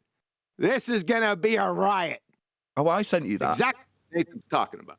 I sent you that. So I mentioned on yesterday's show that I'd had an increase in subs that I couldn't track down the reason for. And typically I'll start looking for a reason if I see an increase, right? I'm very up on my stats. But I couldn't find one. But in the process of trying to find one, I searched my own name and came across that. And I'm like, well, it's got QE in the title. It's not really addressed to me, but it's come up on a search of my name. So I just clicked it, literally didn't watch any of it, and just immediately posted it to you. So I don't actually know what's in that video. Was it any good? It's hilarious. I got 2 dude. minutes I in, was going to Nathan. not watch it, but I got bored. So I started watching it. It's hilarious, man. Oh, good. Wait I'm glad it was Wait good. till you see this. Well, I suspected it would be. Everything's juicy at the moment. I'm just a bit time short. Like, literally, the live show was ending today because I had to do a favour for a friend, and that friend had no concept of time. 20 minutes turned into 45. But that aside, I'm a bit low on time. But it doesn't mean I'm not, while I'm in the process of doing that, which was searching for an answer for why I'd increased in subs in case I had to thank somebody for an advert, I found that. But like I say, I literally didn't have time to watch it. So 1 second, click on it to get the share link, and then off to you it went. Nathan, he sent it me afterwards. I got 2 minutes in and I had to give QE a ring last night. On this, I've just been reading Rufy's stuff because I told him to go away and watch Ballbusters, and to be fair, he's given me comment as he's clearly watched it all the way through. And he does say here with regards to that, not saying it's incorrect, by the way, it's just an incredibly unintuitive way to draw it, but his first comment is, to be fair, that diagram at 39 minutes is a shit fight. And I mean, yes, and that's being kind to it, I think. Unintuitive, which means to me geometrically incorrect is what he's actually saying on there. But yeah, are we chewing that tonight, John? Yeah. Chew a little bit of that, spit it out. As he's going to get a new one ripped, I'll just do the shout out first, actually. Thank you very much indeed for the super chat, Godzilla37. He says, QE, can you lower your voice? You're scaring the ballers away. Thank you very much for the super chat. Was I a bit loud? I don't think he meant in volume. I've got that under control. So we'll give this guy a plug as we're discussing him, and he's going to get his a-hole ripped a new one on QE's channel tonight. I'll even give him a like. So this is, what's his name? Peter with spaces. So check him out. I'll give you a link so you can go and check out his video. Hilarity will ensue, I'm sure. No, it's just Pete, because Peter's more distinguished. So this is just Pete. You'll see why coming up. Any particular parts of it you want me to go on to? You'll ruin it for later. Okay, no bad. I haven't. I'm just trying to steal your show. Just trying to steal the thunder a little bit. Why don't you call him Petey? Petey. There you go, Petey. Petey. Okay, I could do that. Yeah, because then at least it's getting a proper channel name. I mean, purely from a YouTube perspective, I don't want to, decry the guy's shout out. After all, he's gone to the effort of making a video. Takes some effort to do so.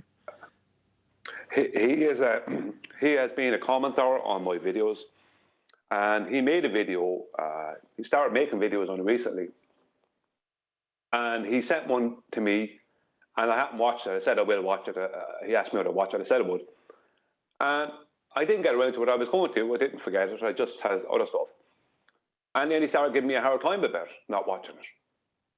And I said, look, I said I'd watch it when I watch it. You know what I mean? I'm not going. He said, you must be scared. You must be running away from it. No, this is stupid. It's like nobody's scared of your stupid ball video. Yeah. So I watched it, right? I watched it, and in no time flat, I didn't even have to go through all of it. I sent in a comment 4 points that he was completely incorrect on, and he ignored all of them. He didn't reply back that I saw. Just ignored all of them. Did he tell you that you'd ignored his points? Yeah, I was supposed to be scared of something that was completely wrong. I didn't even get all the way through it. I was only halfway through it. There was 4 points already completely wrong. Really quick, 6-minute video. Petey's a compliment. I take it back because he's not as smart as the dog in the Little Rascals. Okie dokie. Obviously, that's worth qualifying. Thank you for doing that, Neil. Shout out to Joe Volcoma. Hopefully I'm not butchering your name, my friend. Great show as always, Nathan, he says, via a super chat. Thank you very much indeed for your support and for the compliment. Really appreciate it. Please share the show.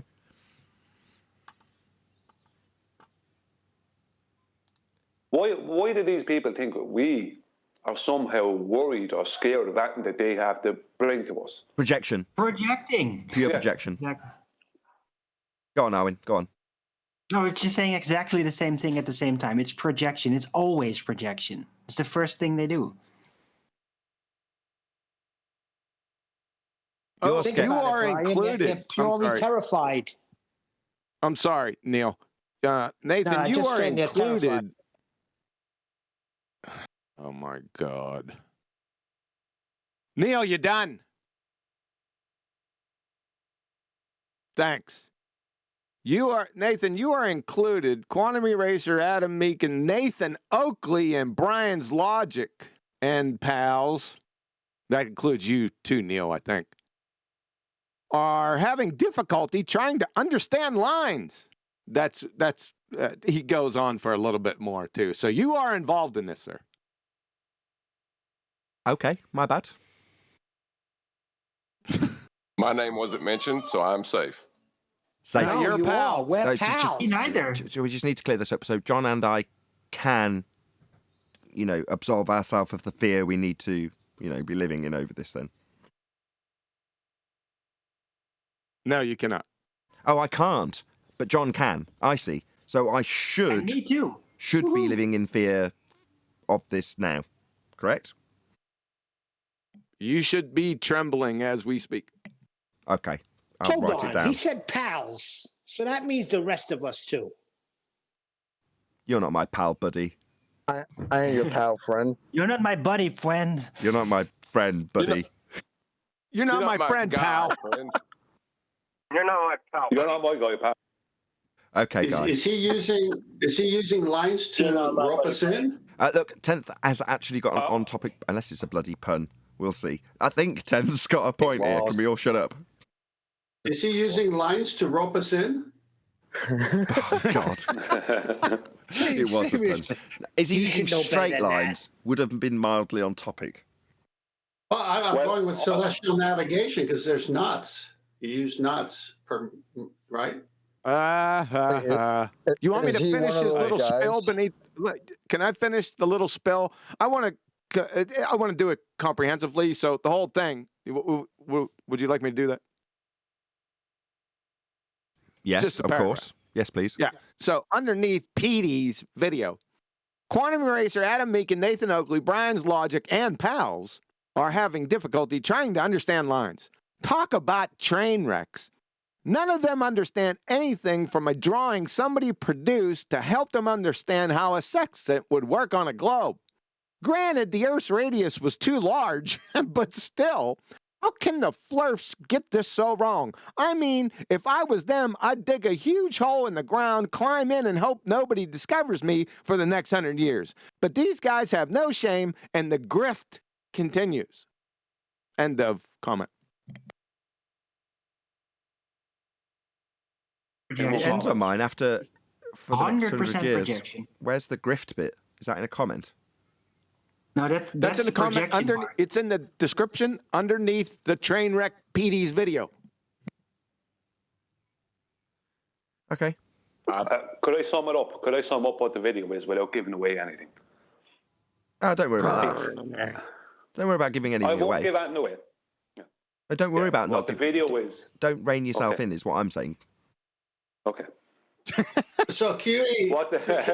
What the video is all about how we don't adhere to Globe Earth's version of celestial navigation because we adhere to actual celestial navigation. And that's what that's about. So it's the usual. He wants to reposition the argument that is actually with celestial navigation. So his banter is actually with celestial navigation. And geometry, if you look at his diagram.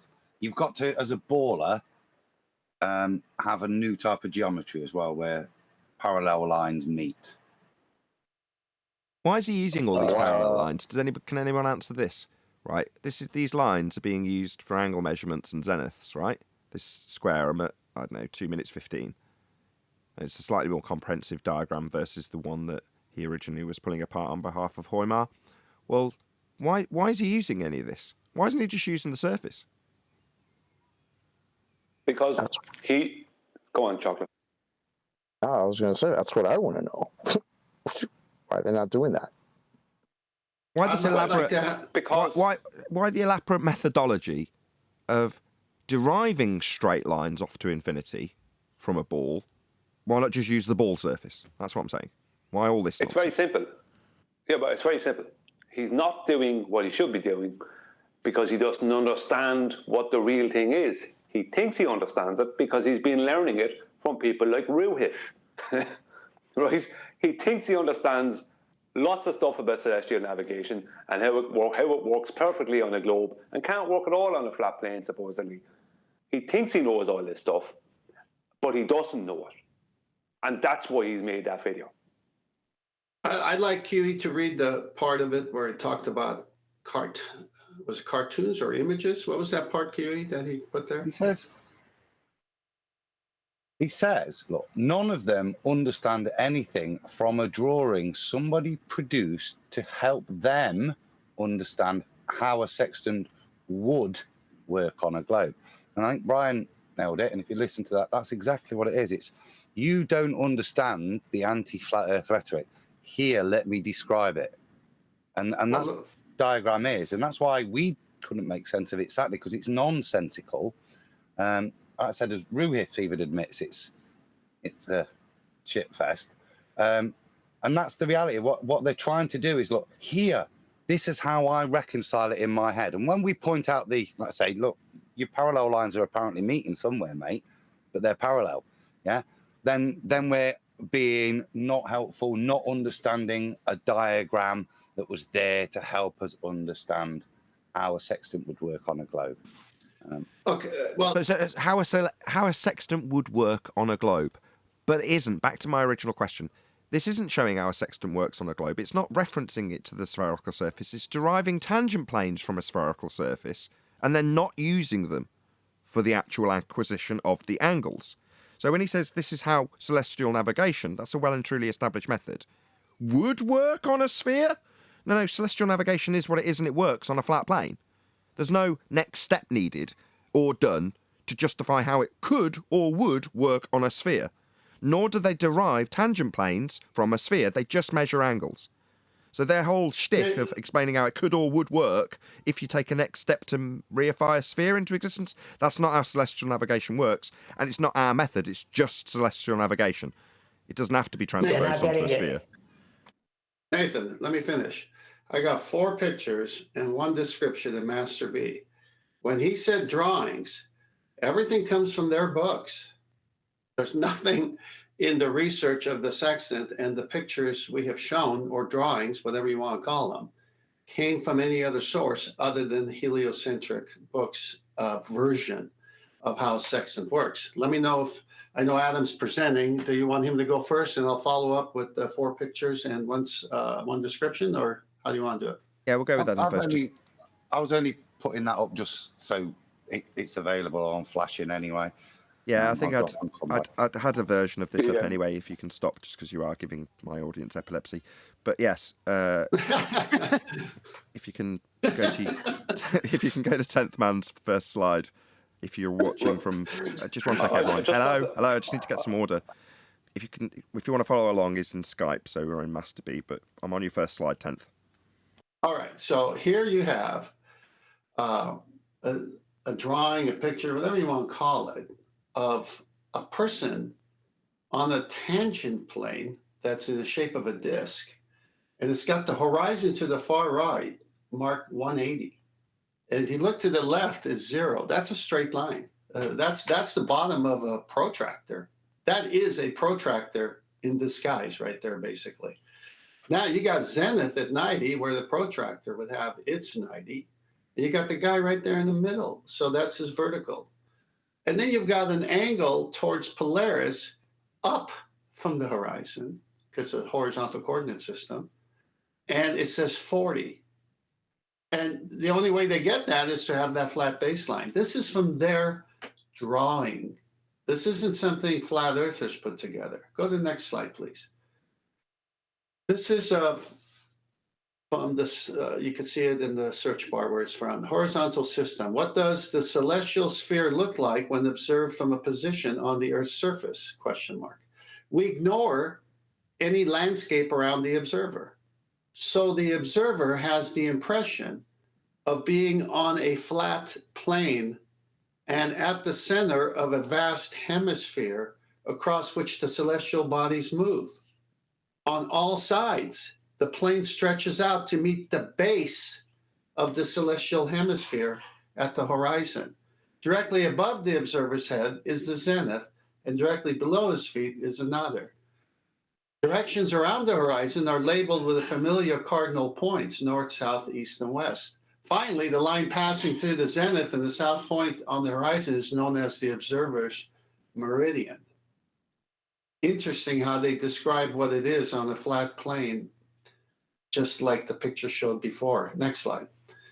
So here it is in its full glory with the bottom part added, the dingling, or whatever you want to call it. Here they have to go and get a flat plane somewhere. They can't get it from the surface, so they have to go to the center and slice it in half and say the angle is originating from there. Much like a 2D circle, angle originates from the center of a circle. Disagree here. Well, I'm not done. I don't. Well, just on this picture before I move on, I see this one literally still as a celestial sphere. That you're still on a flat surface. The surface has a limitation of the distance of your viewing, so that's why it's on. So the land is limited by the size of the celestial sphere. That's why it looks like a globe, but it's not. The only solid bit is the brown stuff. The rest is just an imaginary sphere, celestial sphere. But it's not. They've not gone to the center of the Earth here. This is how it's done, what it is, and how it works with celestial spheres. How it will rotate around you. Yeah. They took liberty here to not show a part that should be there, because you could see the celestial equator, the titled above, and the North Celestial Pole.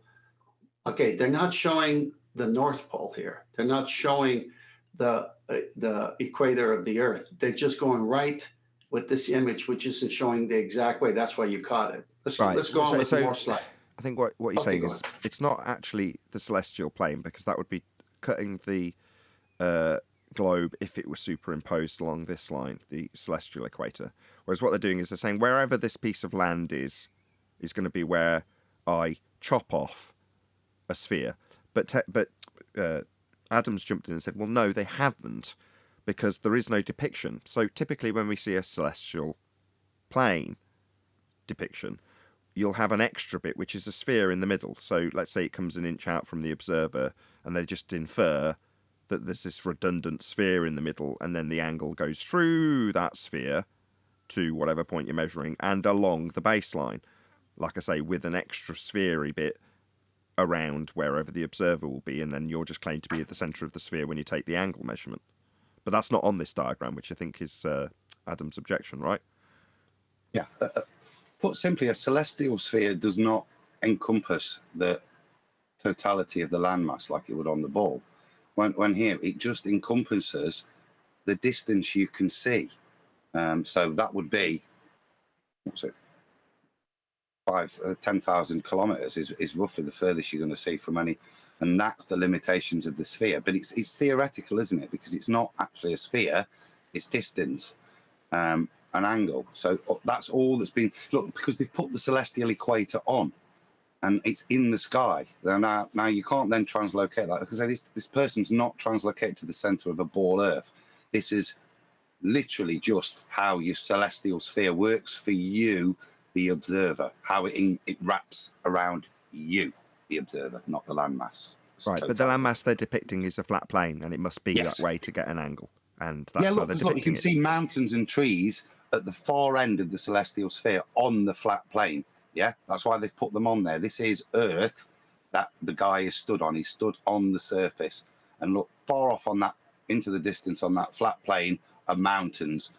They're not obscured by any curvature. This is real, and the only sphere is the celestial sphere in this, for me anyway. And from here, our anti-flat Earth counterparts would say, now you're not listening to how I depict this with the sphere, even though it's not necessary. It's redundant. I've added a slide at the end of Got it. Clear the issue. Yeah, put it up at the perfect timing, 10th. Absolutely epic. There you go. Okay, let's go back to your second to last slide, the guy with the sextant. Yeah, and I gotta go. Okay, so the guy with the sextant here, let me get to it on my. So you can see the guy with the sextant is his eye is going to be where the telescope is, and his eye is the vertex of the two lines meeting, and you can see a right angle there, but you can't have a right angle on the curved surface, on the curved baseline. So obviously they need that baseline, just like the description said before, and how they show it in their drawings, not ours. And then you've got an acute angle here within the right angle, which is so many degrees above the horizon. That's why you minus it from 90. I mean, this is as clear as day. Next slide. So this one here shows them depicting it not from the center, but from the surface. So you could see the observer, and you could see the observer's height of eye, and you could see that dip correction of height of eye to get it to sea level is a parallel line. I mean, those aren't parallel lines. Those are two straight lines. That's how it's working. That observer to that T and D angle to the non-existing geometric mathematical horizon, that's therefore illusion. That doesn't even pertain to an angle measurement. It's not part of it, because they're telling you height of eye is dip, and you take it down, and all of a sudden, it's a flat line. It's a straight line. It's that 180 that we keep seeing. And with that, I'm going to say, if you are watching this on either Nathan Oakley 1980 or Nathan Oakley Premiering streams, then stay tuned, as there will be an after show to follow. Big shout out to Al Junkie for smashing the super chat. He says, watching Flatliners might cure ballers. So, yeah, you do that, ballers. Thank you very much indeed, Al Junkie, for the super chat. Massive thank you to today's Discord and G Plus panels for making today's live show possible. Once again, stay tuned if you're watching on either Premiering stream. I've been Nathan Oakley, and I will see you all in the next video.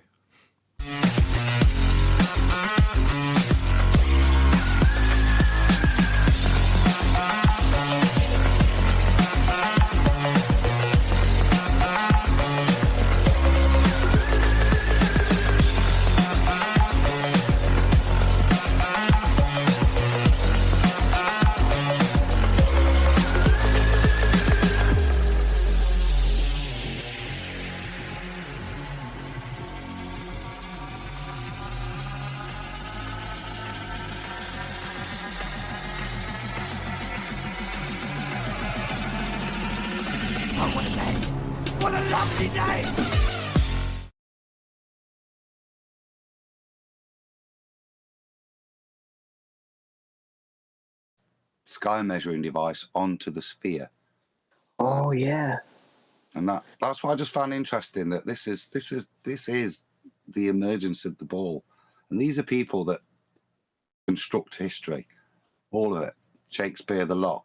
I just found that a very, very interesting picture. That they've bothered to, they're the things that they're showing.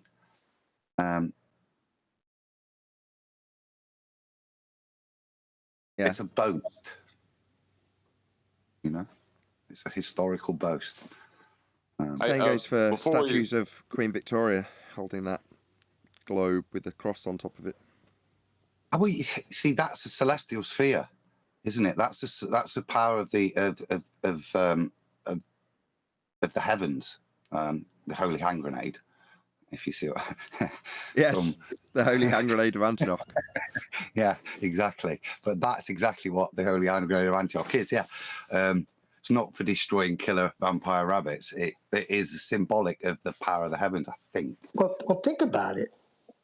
The sun I am thinking and the about it. All I moon can are think about is Monty spherical. Python.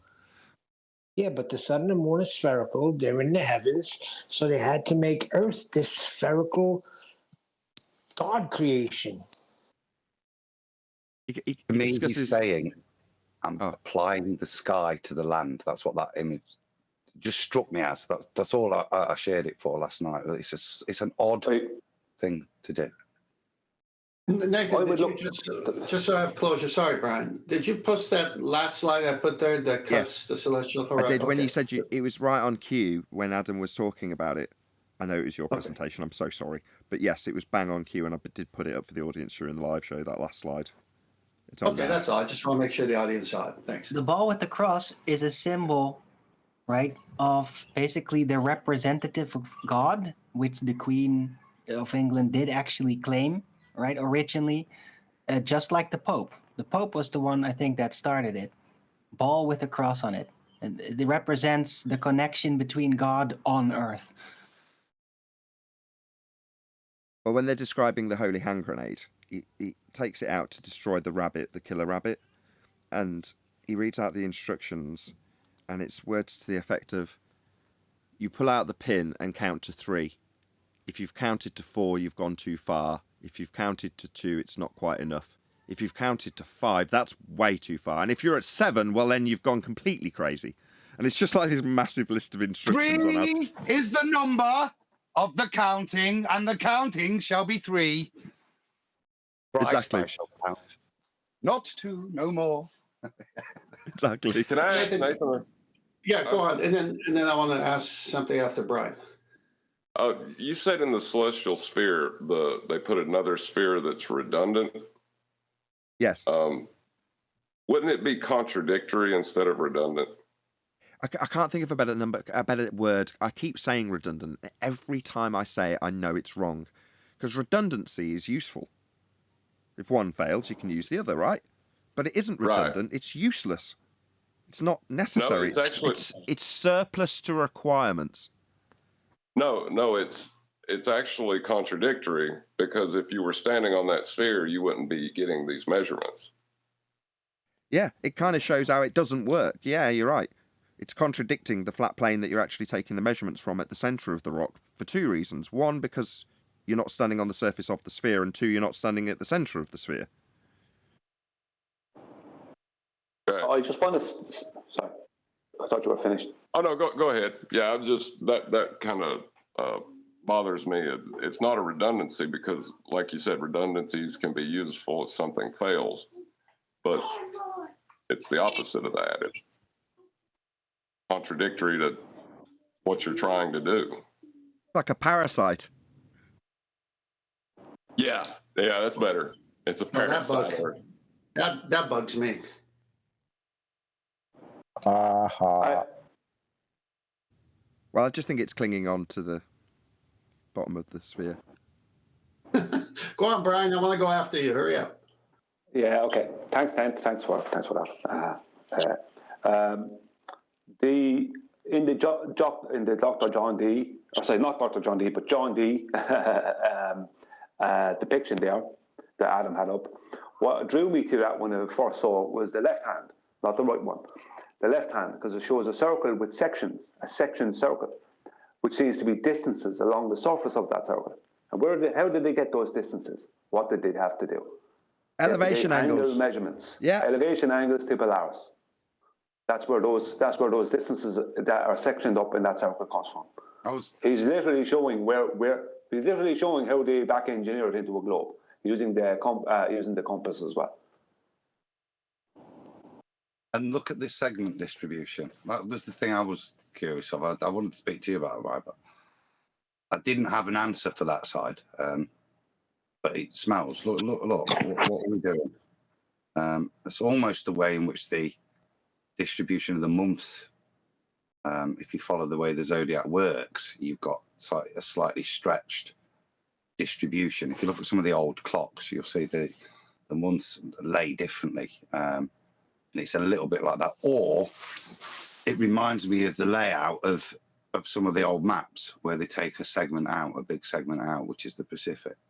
But I'm not sure. What's the symbol of Freemasonry? You've got your square and compass, haven't you? With a G.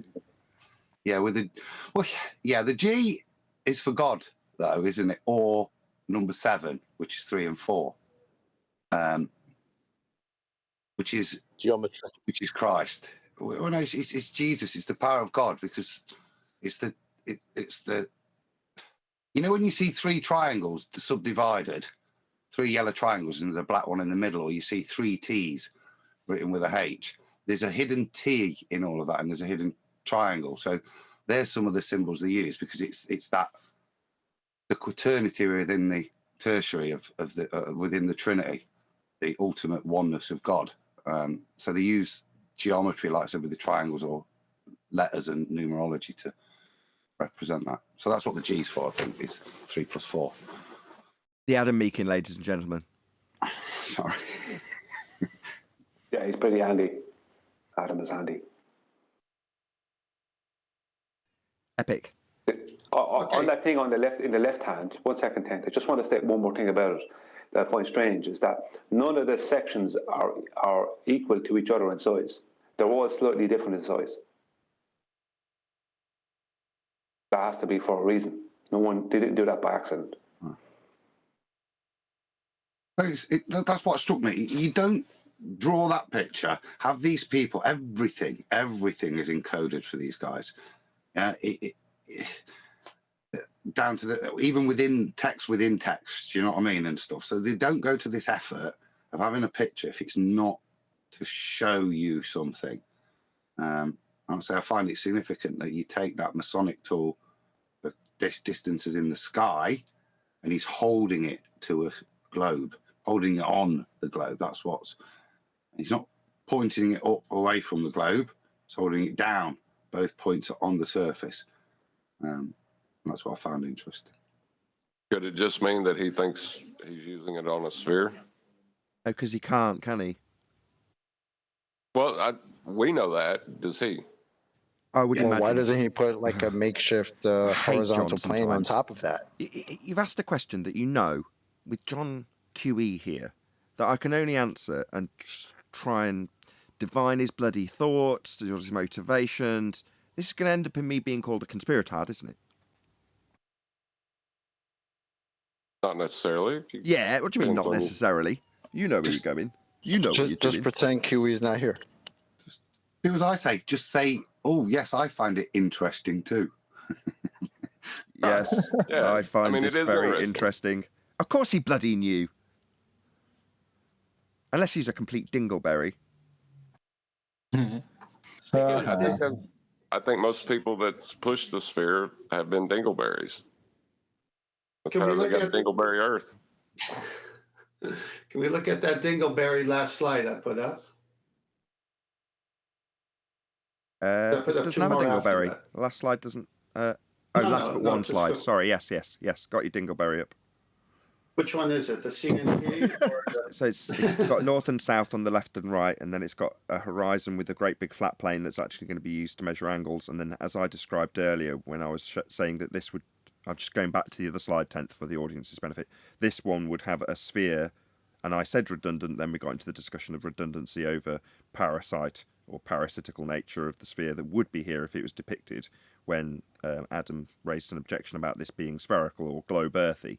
Well, now we've got this depiction, which 10th now wants to reference, we'll get to him in a second, which does have it in there. Now, this is the same plane. Yeah, this is the 10,000 miles that Adam was describing in terms of your distance to anything that you're going to measure an angle from. I like the fact has it got a little man standing on it. Isn't that quaint? Go ahead, 10th. Yeah, go back one to the last one on the live show first, and then we'll go to that. Yeah, similar thing. Go ahead.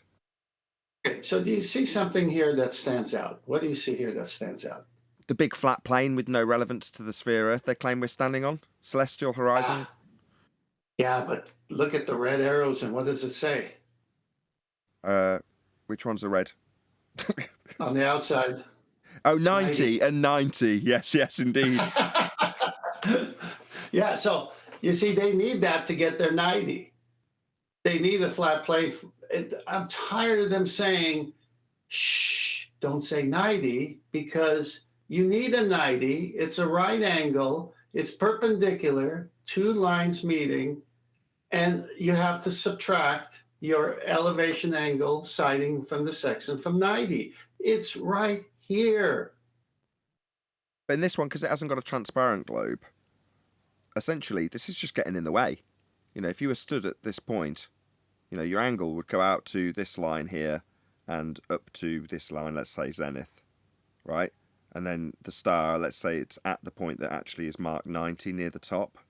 Well, that's going to be your angle. It's going to be from, I'm not going to say the centre of the sphere, because like I say, this is just parasitical. It's in the way. Because you're going to be drawing a line along this line, along and in relation to this celestial horizon, flat disk, flat plane, the thing you're actually measuring. So what function does this serve? You know, you've got your 90 degree at your position, zenith, they're drawing it out for you. But for what? Well, to get an angle along the horizontal, the baseline, the horizon, the celestial horizon line, if you want to call it that in this diagram. To this point, that's your baseline, and up to 90 if that's where you're saying the star is. That's your angle. What part did the globe play in that? Well, it didn't, did it? Just got in the way of the angle measurement on a flat plane. Well, also, it's also very telling here that everything below that celestial horizon you never see, but they say, well, that's when the stars are antipodal to you, and you got to wait a little longer and they'll come up. So that's their little trick there. But they need that celestial horizon, and it needs to serve as a baseline so they get their 90. You can see the guy there where he's standing. That would create a 90 because he would be perpendicular to that horizon. Go to the next slide, the one that I put up later. you still see a guy in this one, and you can see that this is not on an angle anymore, but more of a straight figure, upright picture. And everything that's dark about the Earth shouldn't be there. Just place a protractor there, just like the previous one. We live on a flat baseline, and you can put a protractor and get angles of elevations quite nicely. All this other stuff is just drawings and comics from their side to fool their people, who then they say, we did the drawings. No, it's you guys doing the drawings. And then you go to the last slide, and again, this one, it's not even a circle, it's a square plane cut right in half, and showing an angle of the sun with a flat baseline. These are from your books. How embarrassing, you ballers. You're really flat earthers. Again, in this one, you don't actually have the sphere in the way. So where I'm describing on let's say this one, well, this globe Earth in the way of the flat Earth elevation angle you're actually going to be taking. Well, on this one, they just remove it because it's just in the bloody way. It doesn't make any sense. So they just don't have it. Now, yeah, you can drop a superimposed globe Earth into the middle of this and say you're standing in the middle of it, but it makes no bloody sense and it doesn't match up at all with the angles on the outside when you do it that way. Hence they say, oh, well, no, all the light's coming in parallel. We are actually standing on the surface, and we're going to transpose that parallel line down to the centre of presupposed spherical Earth to make it match the line that we think we're taking when we measure an angle from a curved baseline. No, they don't. They take it from this line along the flat surface. They're screwed at every single angle. They're screwed with celestial navigation and flat Earth elevation angle measurements. They've got no way of getting around it. Like I said, over and over again, all they keep doing is trying to justify how a flat plane can somehow have a sphere related to it. And it doesn't. It just gets in the way. Yeah, the sphere would be a geometric obstruction to their model, it appears. Very good. I do one more slide up there, Nathan. This is pretty fun.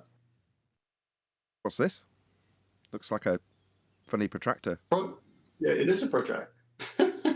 That's how it works. That's a nice link. That appears to be an astrolabe, it looks like to me, Tent. That's what an astrolabe looks like.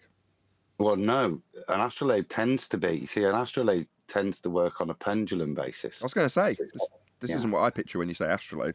No, but it looks like it's a fixed one that you're going to have on a fixed ground position. So instead of a portable one, it's going to be something that's fixed on a base. It's still got so some crafty builder has levelled it out, presumably with a bubble. So in other words, rather than having a bubble sextant to acquire level, they do it once, concrete it into the ground, and then it's always established as level. Yeah, a bit like a sundial would be, but it's got a full astrolabe built into it, it looks like. That was beautiful kit, isn't it? Yeah, it's got hinges too, so it folds down for carrying purposes. Oh, well, that shit's all over that last little section then, doesn't it? Has he got little adjusters underneath? Because you've got to get that level to because let's say you hang an astrolabe, that's how it defines level for you. Well, it looks like it's got hinges, and you see the backside. So, I mean, this is awkward to carry it this way. It could be damaged. If you go to my picture, Nathan, I'll show you why it's a good link. And you'll see it's just the same device. If you look on the screen here, guys, this is Holbein's. So again, this is 1533. Holbein's The Ambassadors. I've showed this before, but if you look here in this next to the gentleman on the right, that's the same device. Look. Yeah, I see it. Okay, which is pretty much it's for measuring angles off a flat plane, angles of stars. This is what's all on the top left. What we've got here, look, is the celestial sphere. Notice, look, all the constellations marked on the surface. This is the top table. These are all the things that are useful for these Catholic ambassadors. There's a lot I've been through in previous shows, all of these things, but I'll show you on the bottom table, there is a lute with a broken string, because this is all the things that aren't good. What? You've got the works. Oh, man, you've got to break that down.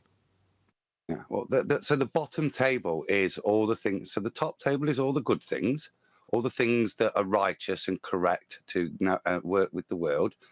Yeah, and the bad things are on the bottom table. So these two guys are Catholic. They're at the time of the Reformation, and under here we've got the works of Martin Luther. next to the broken lute, and all the bottom table is identified as things that are not good in the world. And you'll also see the other thing that's not identified as correct, along with the works of Protestants in a Catholic mind, is the globe. Why a broken lute though? What's the significance of a lute with a broken string? Well, that's the point. It's of no use. Yeah, a lute with a broken string is of no use. It's defunct. It's not of value. Hence the globe. Hence the works of Martin Luther to a Catholic. I'd have to look up some of the details. I get it on the surface level. I get it, but what I'm saying is it representing broken music, or I don't get it. The lute bit, the globe. Of course, I get that. Why wouldn't I? But the lute fascinates me more. I can understand the surface level broken string. The lute is a symbol for beguiling. That's what it is. What does beguiling mean? I know the word, I just don't know what it means. It means like just play onto people's aesthetics, pleasure, senses. Yes. What did you say, Neil? It's enchanting people through music. It's a trick, right? enchantment, trick. Beguiling. Look it up. It's a word. Conspiracy. That's some interesting conspiracies. Maybe I'm reading too much into this. That's why I wanted to bring this up, John, because of your response. Well, the music bit just immediately interests me. It's like, what's it representing? Okay, the lute, you're saying beguiling people, and you've made it sound like the Pied Piper or something. Wait, hold on. Are you wanting me to respond to the interpretation that you're applying to this painting? Yes. Lucifer's the chief musician in heaven, by the way. Hold on, we've got a Well, I definition. can hand-wave that. Just 1 second, John. Who put that definition of beguiling up? That would have been handy. Yeah, I'm doing it. Hold on. Adam, can you post a picture in Master B, or I see some things in there. Can you read it out, please, Arwen? It's too small. Yeah, beguiling. Adjective. Charming or enchanting, often in a deceptive way. So it is like the Pied Piper. Mm-hmm. Okay. And the broken lute represents that. Is it broken? It's got broken string.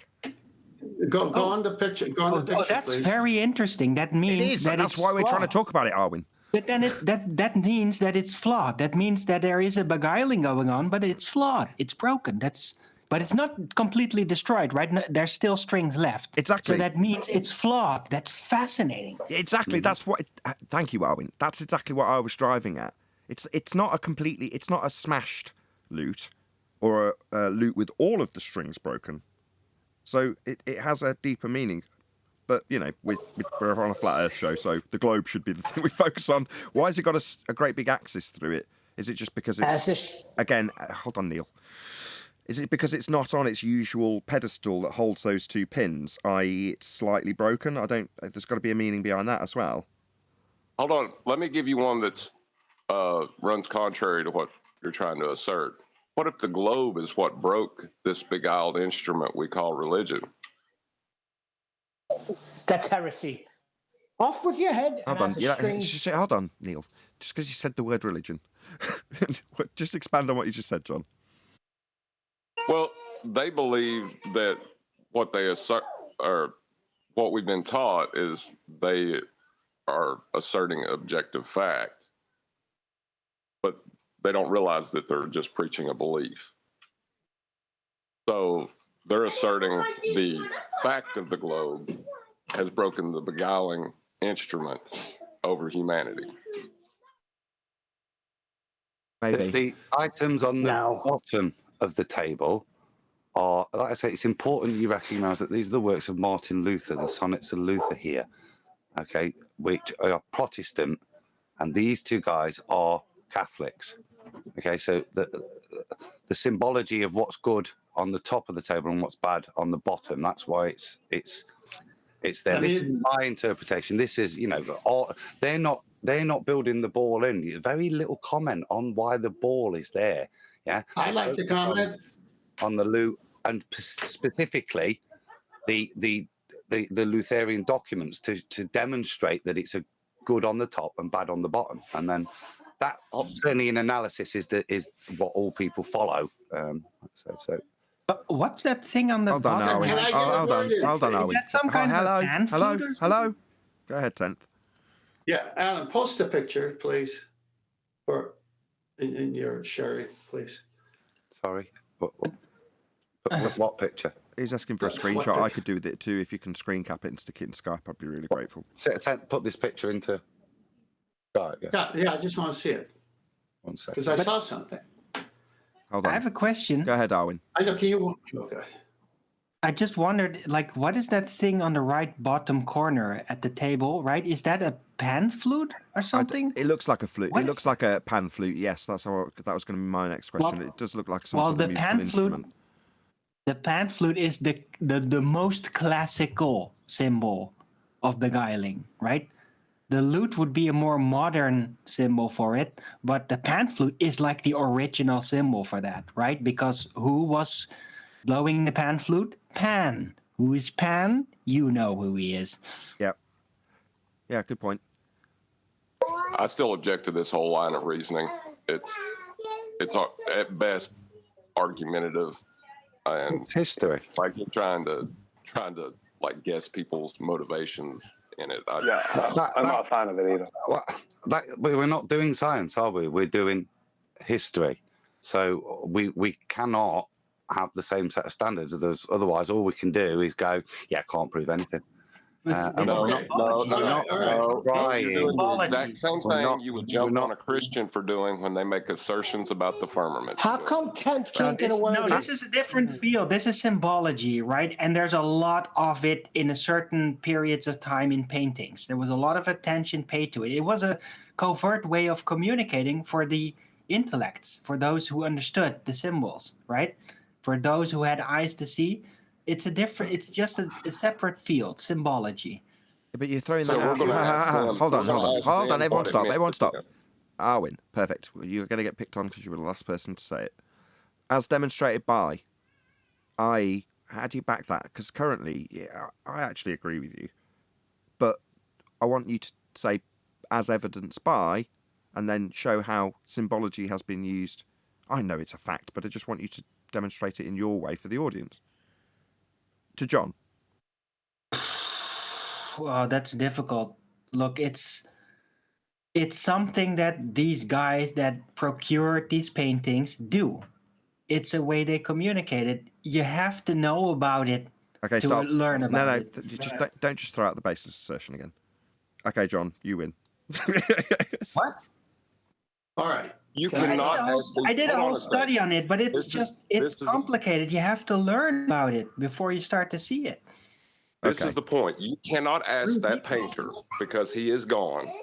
He will never answer your question about your interpretation of what you think he was trying to portray to you. Yeah, but It's no different than passed picking on. up a Look, this is Bible. knowledge. This is Okay. Don't get knowledge that's triggered. passed on. God, can we keep it so it's coherent? Just respond to I'm him trying afterwards, to Arwen. be. Arwen, just respond to him after he's finished his sentence. It's easy enough. Just keep it coherent, please. This is no different than picking up a Bible and trying to justify what the firmament is by reading a verse from it. And then how do you question that? You can't ask the artist, what did you mean? So it becomes... Yeah, no, there's the thing. Hold on. Hello, Adam, hold on. Go ahead, Arwen. Yeah. That's the thing about it, right? This is knowledge that is only passed on, right? This is not like something that's going to be rediscovered out of nothing. It's passed on knowledge. That's how it works. The third And time you you've have thrown to that out. learn God, through why did I people clear the that'll airways for him? explain to you. Can I Arwen, finish? please. That's the third time you've thrown that out. Right, Yeah, unless but you it's relevant. yeah, but it's just a baseless assertion, and that's John's point. You're not overcoming it. You're doing what the guy did the other day. There's Restating no- your point over and over There's again. no science. There's no data that you could just simply look up and be like, Yeah, "Oh, that's this the is it." point. That's John's point. Go ahead, Adam. It's supposed to be that, right? It's It's not- supposed to be a covert communication method. So you're just completely ignoring John's point. Then. Okay, thank you. Go ahead, Adam. You're welcome. I don't disagree with John, but that we're not dealing in certainties here. We're not. What we're dealing in is sadly, and no, I don't liken it to the Bible, particularly because we're specifically dealing with people who have encoded things. They've gone, how we interpret it, are we ever going to be correct? I think we have to have the understanding that no, we're going to get to the best understanding we can get to as to what the bloody hell was going on 400 or 500 years ago. Why these guys, if these guys chose what was going to go on the table, and this is a commissioned piece and they paid a lot of money. So why and if and what they did and put it there, we can only try and guess to their motivation in a historical context. And this is where it's different. It is history, but this, as Arwen look at the swastikas in the rug. There's so much information encoded in there that it's a very different quest for knowledge compared to a flat Earth quest when we're looking at these history things. And you can't use the same standards, otherwise you can only say, I know nothing. Yeah, but you can apply different standards, and he hasn't just put his lunch on the table, has he? They've picked these things. They're there for a reason. Can I definitively say why? What? No, but I can have a good idea and contextualize it within the best I know about history. But can you appreciate that John's objection is basically calling you Russian vids, but with historical artifacts rather than modern day movies? No, because I'm not trying to draw anything more than out of the picture than what's there. I'm not trying to make some grand statement at the end of it, but I can see that on the top table there's this, there's that, the other. I find that very interesting. Does it mean it's gonna redefine my worldview? No, because it's only history I'm looking at anyway. Okay. Well, let me just juxtapose that with a different example. Hold on, before Brian and Arwen and 10th, before you all go, I just want to juxtapose this with something else before you do. The other day, we had Flat Earth Data come in, and he presented something from I'm going to say the early 1800s, it might have been the late 1700s, doesn't matter, a while ago, that showed how when dip corrections and horizon observations were being made, they could utilise calculations to make their estimations more accurate. And those maths matched the globe maths of a sphere-edge horizon called Earth curve. Now, there was no reference to Earth curve, it was just reference to how to get better data when you're out at sea and you're measuring the horizon and you're doing your elevation angle measurements and all the rest of it. But that was what it was in reference to prior to them taking that data in history and just relabeling it Earth curve. Now that is a piece of historic information that you can say, here is it documented as horizon information, and then here it is 100 years later with no change, identical, but called Earth curve as opposed to just the horizon.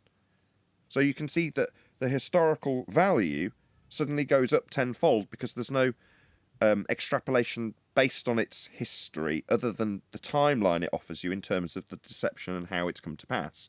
This, on the other hand, is much more like finding globe or a flat Earth map at the beginning of Back to the Future and saying, well, these people have spent a lot of money on these sets and they're putting these things there for a reason. It's the same. Would it not strike you as the same? No, because within that film, that's a little indulgence by the producer. This, I think Arwen was alluding to, this is a commissioned piece too. Go back to the time. There is no internet. There's this to convey your message to history. So you're not going to write it down for threat of heresy. But so what you do is you put all of your beliefs and your understanding and your message for the posterity into this. This is what these are. These aren't, like I say, it's not a movie. This is his life savings with the best painter in the world to save this guy for history, to immortalize him in a way. It's a symbolic visual biography. Yeah. I'm going to have to object again. I will too, because I want to go after him. There's a queue. I'm going to let John go first because he's objecting, and I totally disagree. Just because it's autobiographical by nature of his choice and what's going to be put in there, doesn't make it any difference to somebody putting their own Easter eggs into movies. I don't see how it's any different. But go ahead, John. You go first. But then they Brian, stole it from these people. That's go the ahead, point. Arwen. That's the short point I wanted to make is that Hollywood is really into this sort of shit. And when they do their things, they do it basically to try to mimic this period of time where this was the standard. Yeah, I agree. They're Hold on, fans. John, then Brian. Go ahead. What about 10th man? Who's before me? Oh, my bad. I've completely forgotten you and left you out 10th. Yeah, I'm growing my second ZZ Top beard. He's been leaving 10th out all morning. Oh, okay. 10th, then John, then Brian. Finally, at least you know how to count now. All right. People sit in art galleries all over the world for hours and hours and stare at paintings. I want to ask John why they do that. Do you want to know my opinion, or do you want me to know why people define the opinion of everyone who's ever done it? Casing the joint? Looking to rob some paintings? Why do people go to art galleries, sit down for hours, contemplate a picture to see what they get as a meaning of what the artist is putting, and they differ from the guy next to him? Why do they do that? Why do wine testers, when they're actually objectively tested on what they think of wine, and the bottles they're shown are not the bottles the wine comes from, they don't have any better taste than a normal human being? To go to a museum alone is a waste of time. You have to go with somebody because it's all about the communication. Oh, and please, 10th is talking, then it's my turn. Okay, don't change. You're asking me to divine the motivations. No, I'm not asking you to. I'll answer it for you, John. I'll answer it for you. They get great pleasure of sitting there and trying to think what the painter was trying to communicate. That's the answer. That's fine. They can do that. Okay, that's all this. Divining their motivation. Okay, fine. Brilliant. No, Brian. Okay, unless, hello. Unless 10th's got a supplementary point.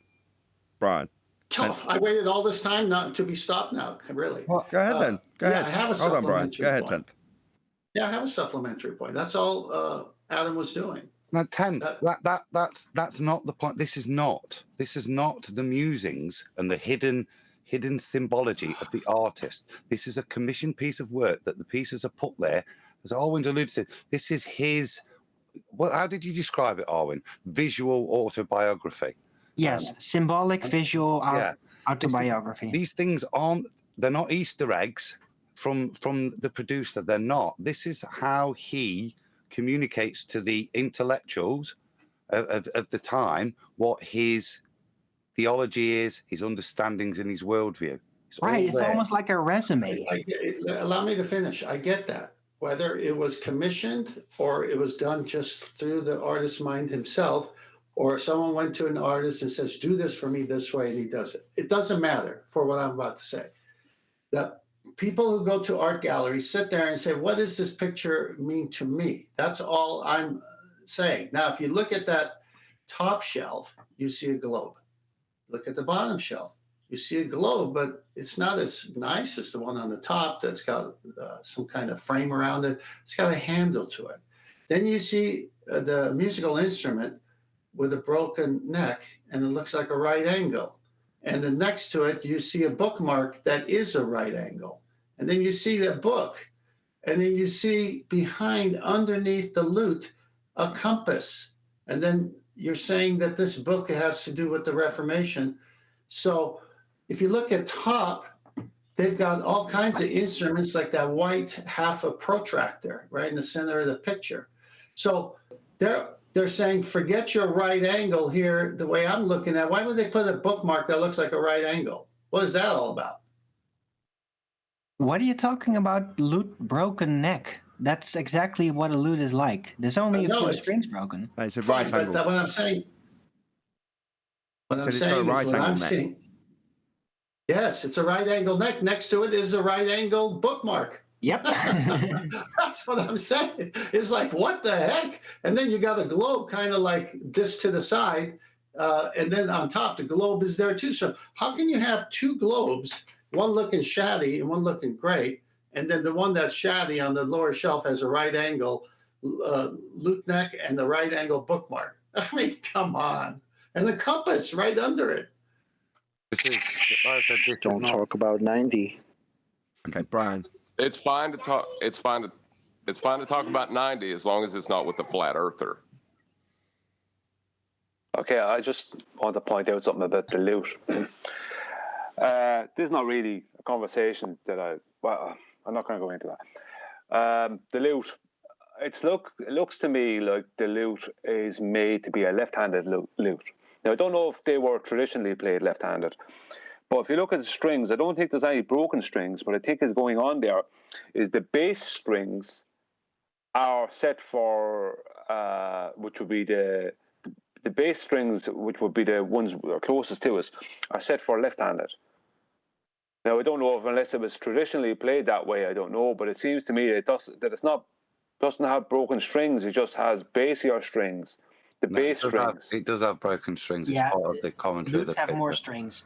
I can't see any broken strings. No, the resolution on this is probably not high enough, but I promise you it's part of the commentary of the picture is the broken stringed lute. So you have to take my word on that. It's missing strings, so that's assumed that they were broken at some part. Lutes have more than 2 strings. A broken stringed instrument is useless. Take it from a bassist. Well, the point I'm making is that if the strings are there, then it's made to be a left-handed lute. Now, if flutes were traditionally played right-handed, that would make it kind of... The point I'm making is it looks to me like the lute is all backwards. As far as most instruments are played right-handed, with the left hand on the fretboard and the right hand for picking and strumming. I don't know. There's only 2 strings. I don't know. Just one sec. So I just had a quick Google search, and from what I'm reading on a left-handed website, no, they're all designed for righties, primarily. Now they're saying that yes, they have to be specially made for lefty. Sorry. So while it can be adapted if you've got a modern guitar, typically instruments like the lute wouldn't be. So no. Well, it's the changing of the strings. It's the changing of the strings changes it around. You can do that with a guitar. No, I appreciate that. No, you can't. No, you can't unless you change the fretboard. Hello. Can I just say... I mean, the neck part. What I'm trying to explain is that all of them, including things like trumpets, are designed for right-handed people. Now, while you might be able to adapt them, I just wanted to clarify that modern guitars can be, but typically a lute wouldn't be adapted for a lefty. You just have to be ambidextrous if you were a lefty to play that instrument, typically. So I got a concise answer that would infer, no, if there's a lute on the table, it should be a right-handed instrument. That's the score. So if there's some ambiguity, I've just got that from somebody who's talking from a left-handed perspective, i.e. on a left-handed website called... All right, well, then let's... Okay, anything and everything left-handed. There you go. My point was is that it's backwards. That it looks like it could be backwards. If it's made to be look left-handed, that it's backwards. Then that Nathan's everything on right that table is backwards. Nathan's right, because when Eric Clapton saw a specially made left-handed guitar, he bought it for Jimi Hendrix, but did not get to give it to him because he died. It has to be specially made. So therefore, it's a mirror image of reality, and all the stuff you all just talked about is invalid. Hey, wait. Or hello,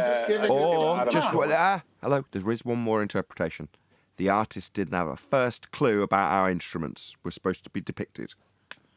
No, you can't say that, or the whole symbology thing goes out the window. We gotta keep this together. Adam is showing a lute with the bassier strings to, let's say, towards the face of the right-handed player. It's a standard lute in the correct orientation, and there's its broken string. The artist has gone. Is that the same picture? To wrap it round, yeah. That's the same picture zoomed in. Oh man, it's that's a beautiful so much clearer. Wall-sized picture, yeah. But you can't get 4K straight off Google, can you? So you couldn't zoom in. But look, this is not. Like I said, loads of people discuss this. That's not the same picture. All right, it's not the same picture. Why are we discussing this exactly? You brought it up, Adam. Because it was in reference to that first bit with John Dee, and like I said, it's just through history these statements are being made, and like I say, when you read the commentaries from these art critics, they're not doing it from a flat Earth perspective.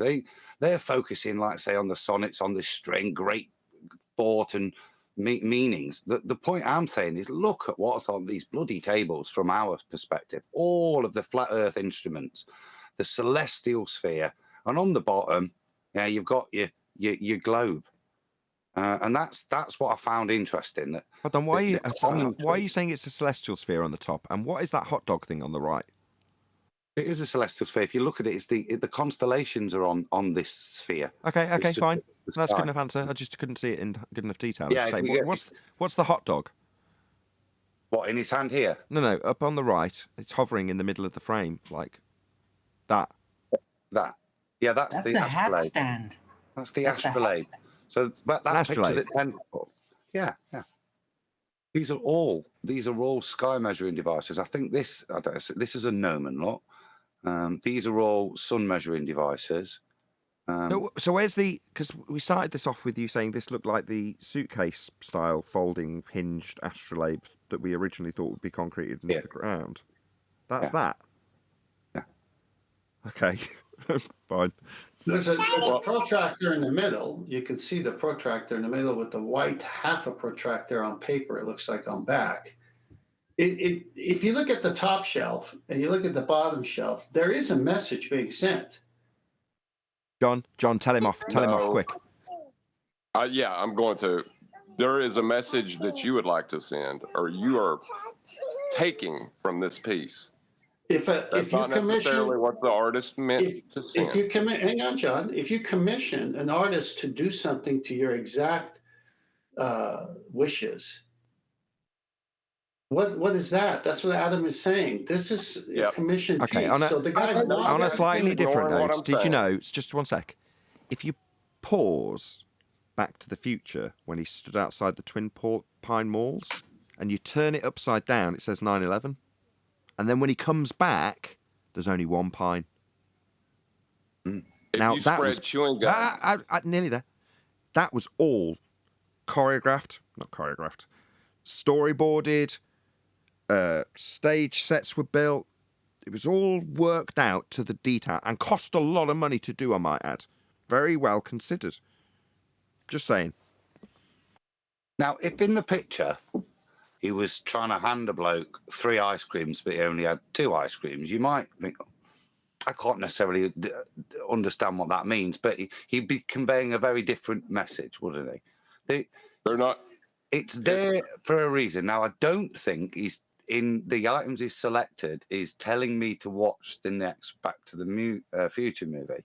The things he's selected are there. Now, yes, I cannot divine it, but I find it very interesting, the items he's selected.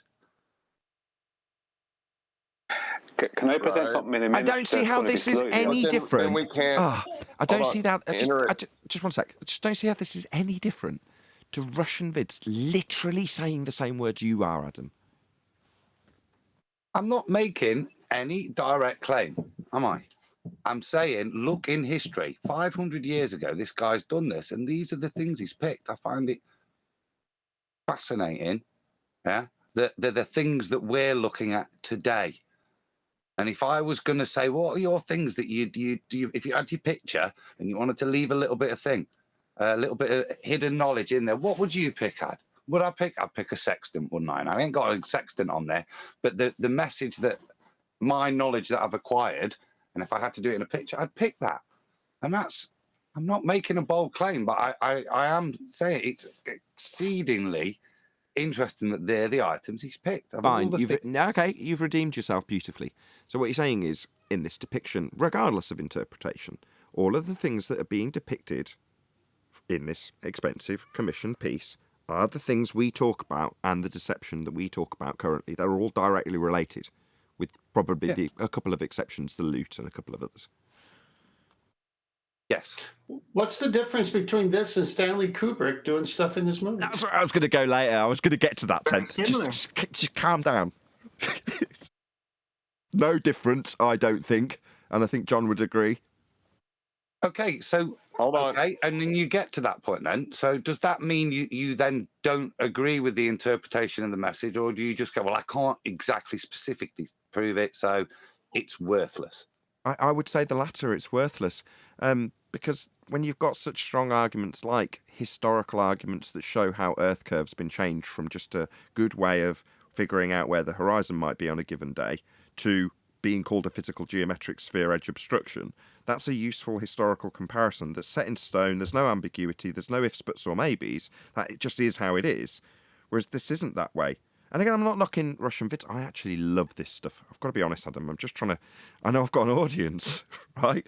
I love this. This is right up my alley. I used to look at subliminal messages. I was fascinated by subliminal messages and the underlying meanings that things have. That's why I love Russian vids, right?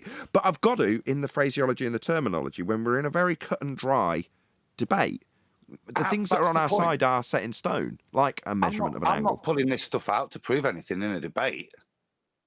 No, This doesn't prove anything. I think I started with that. I can't use this to say, look, you ballers, look. Yeah, I wouldn't, because it. As John says, there's no direct proof in that. I can draw whatever inference I want and find it as interesting as I want, and I do. But would I use it in debate? No. I've got much more solid, factual and science-based stuff to use. This is history, as we started out saying. Right, and that's all I want to get clear. Yeah. Okay. Anybody else got any?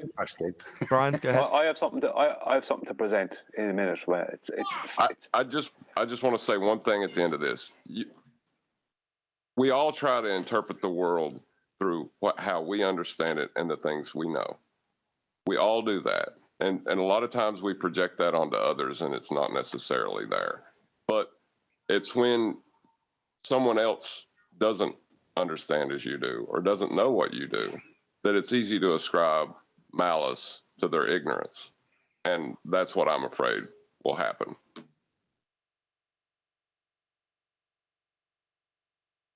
See, I don't even understand. I don't understand what you said there, because that's not what Adam just said he was what doing. he's saying is, picture yourself 10 years ago. It might not be true for you, 10th, but somebody else, who cares?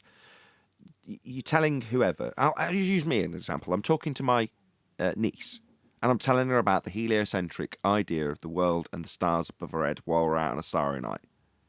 Now, my ignorance then, if I continued on that path and didn't stumble across Math Powerland, could, in 10 years' time, with the now us describing this, just me excluded, look at me describing the heliocentric world to my niece or nephew and say, that person has malice.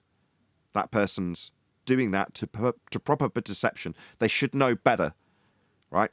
And John's saying, my concern is that the mass ignorance of people might be misinterpreted as malice, to peddle a lie when they're just ignorant. How that relates to this picture and what Adam said from a historical point of view and his opinion has no bearing. There's just one bit. It has every bearing. What are you talking about? It has no bearing. What the heck? Mass malice of people. Hey, look, if I look at this picture and I come away with my opinion, and Adam is sitting next to me in the museum and he has a differing opinion, we go about our day. It's no big deal. 10. Well, let me go ahead and take just a resume. This is a visual resume. That's what Owen, just give me a sec, guys. There's just one last bit I want to add. And that's in terms of research and how you can use history, how you can use stuff like this. Like I said, if I was painting the picture and I wanted to leave things, yeah, I would do things. I'd stick a sextant on there. Now, these guys stuck stuff on there. Now, from looking at this picture, I then researched a bit more. And if you take this dildo shaped thing, this gnomon here, I never knew what a gnomon was. But I do know now through the fact that he put it on the table that they used to value this to measure the eccentricities of the equinoxes, because for some reason in the ancient pact, they were worried about where the Tropic of Cancer and Capricorn ended up. Historically, yeah, they were very fixated with measuring it each year. So the stuff that he puts on there yields information, I think, in our quest. I may not understand it all yet, but like I said, just from looking up what the gnomon does, it's taught me a little bit more about how the sky and how we're reading the sky and how the ancients read the sky and what validity and use that has to do with celestial navigation. So I think more to come out of it. So I wouldn't put it history as just a folly either. I agree, Adam. You get It is 100% not proof that these guys knew the Earth is flat. I agree. I totally agree. Yeah, and I don't think that people can make that statement. What they're saying is, look, these are useful things in the world on the top table. These are not useful things in the world on the bottom table. And I find that knowledge of history at that time, that's man's understanding and thinking at that time, I can take that, I hope, as to give me a little bit of historical context that these are devices that they thought were useful and not. And those devices have just proved to be, in my life, to be exceedingly useful at me defining reality. So I can't poo-poo it. Or it could just be an 1800s flex. Check out my cool shit on my table in my artwork. Both. The gadget shop. Both. You're both right. But Well, Adam, that's a really fascinating insight. I haven't even looked at it like that before. Yeah, you got a good point. Probably the bottom table is lesser useful instruments, more earthly bound, and the top one does seem to contain things that are like more about studying serious things. It's really great insight. Thank you for that. Well, Adam wouldn't be talking. Let me just round this off. Adam wouldn't be showing us this picture or talking about anything if it was a vase with flowers in it and two guys just standing. This is on purpose. Is trying to send a message. Everyone's entitled to their opinion. It's no big deal. That's fine. That's fine. Hold on. No, that's fine. It can be sending a message, but when we sit and try to guess at the message without any way for sure to know what the message they're trying to send is, we become conspiratorial in our minds, and we start asserting. I don't live life. We don't know. I make both sides happy. I'm going to speak now. We're left to the devices that are presented. I'm speaking. Hello, I'm speaking, Brian. Right? You can't play a lute with a broken string. You won't be able to play it because of the way the strings are set up. I understand these things. Music is in my family history. You won't be able to play it successfully with a broken string. So it's basically a lute is useless with one broken string. There's some instruments you can get by with a broken string in the middle. If a string breaks in the middle of a song, you can do that, right? But you can't play a lute because of what it is and how it's played. And the way the strings are, you can't play it with a broken string. And you also cannot use a globe for navigation. That is correct. So those two things on the bottom table are no good. One is no good for the music, and the other is no good for navigation. That is a fact. So we don't need to you don't even need to be conspiratorial about it. The conspiratorial part would be to say that the painter knew those things that you're saying. It's all logical deduction. Why is the word conspiratorial? I never even thought conspiracy. I'm just looking at a picture with things above and below and getting an opinion, saying, why did he put that up there? Why did he put that there? And just making an opinion. I'm not even thinking conspiratorial. Of course it's conspiracy. Yeah, that's what this whole thing is. It is a conspiracy of covert communication. Duh. These things are in the image, aren't they? You can't really say, well, it's not conspiratorial, unless I'm right and it's just one big flex. In the conspiratorial context in which I speak, I was addressing to John, because then I'd be walking around thinking that way about everything I see. I'm not doing that.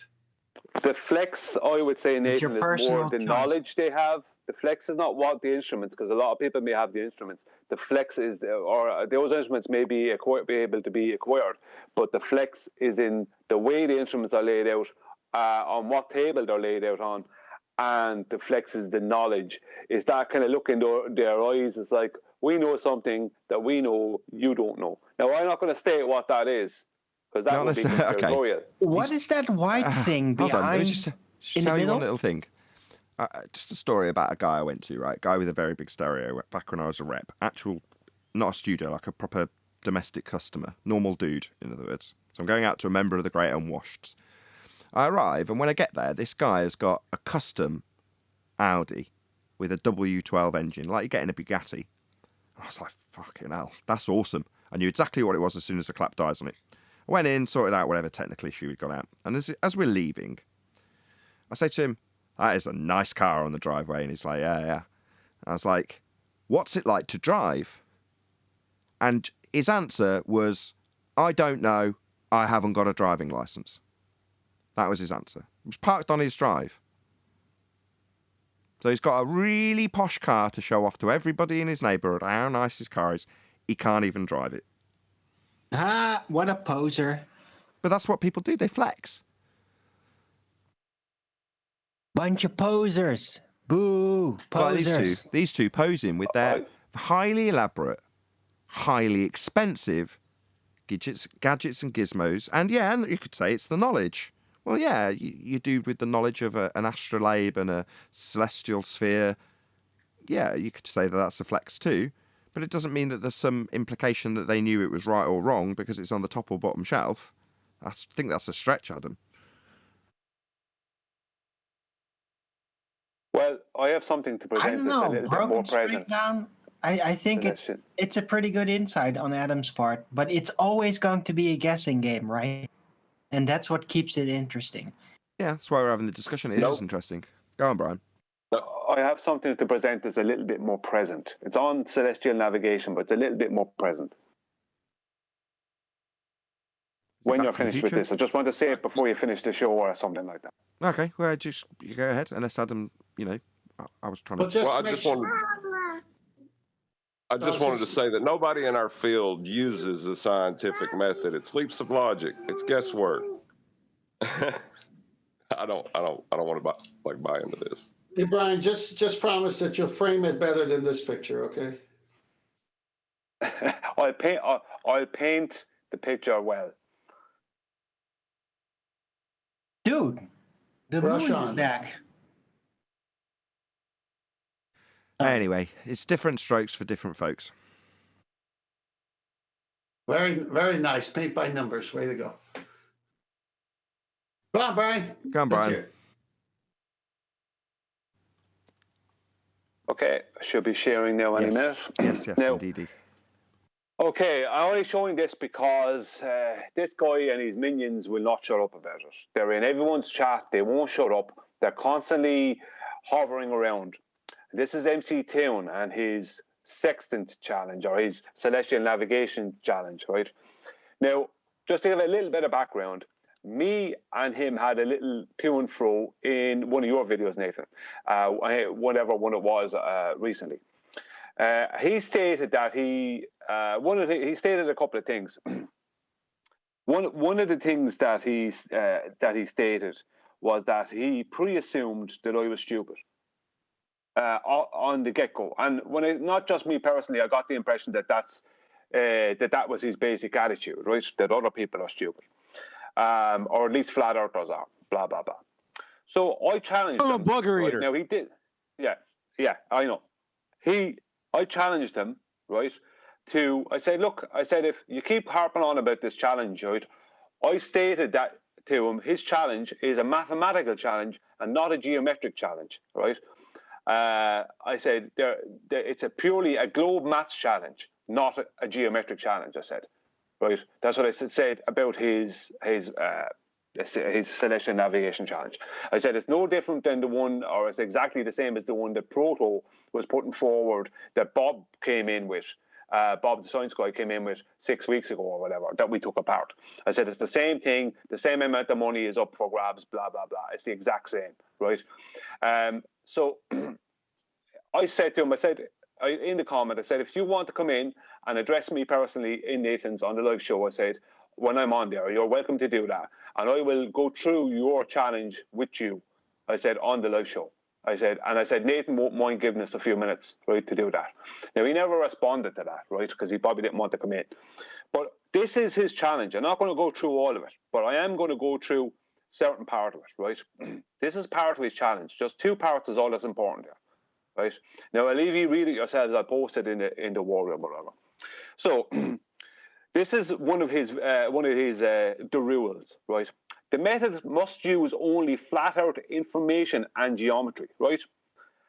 Any methods or information presuming the earth to be a globe or derived from a globe, right, invalidates the submission, right? This includes maps, star charts, tip charts, refraction charts, and and calculations of distances over the surface of the Earth. What? Right? What? That is he is claiming, right, distances, refraction, dip corrections, all this. He's claiming now dip correction these days is a globe correction, so it doesn't matter. What's interesting is there's no height of void in here, right? That I found very interesting. But he's basically saying that we can't use any maps, star charts, any dip charts, right? He's putting in dip charts. He didn't say height of void, which is very interesting. Refraction, he's claiming refraction. That means he's basically claiming standard 7/6 of a radius and distances over the surface of the Earth. We're not allowed to use any of those things, any of these known things. We're not allowed to use them within his challenge. No, Hold on. he's not claiming the That's not what he's 7/6 saying, are. Brian. Hold on. That's not what he's saying. He's saying that he's not allowed to use a map if it's a globe map. You're not allowed to use refraction correction if it's globe refraction correction. Am I right?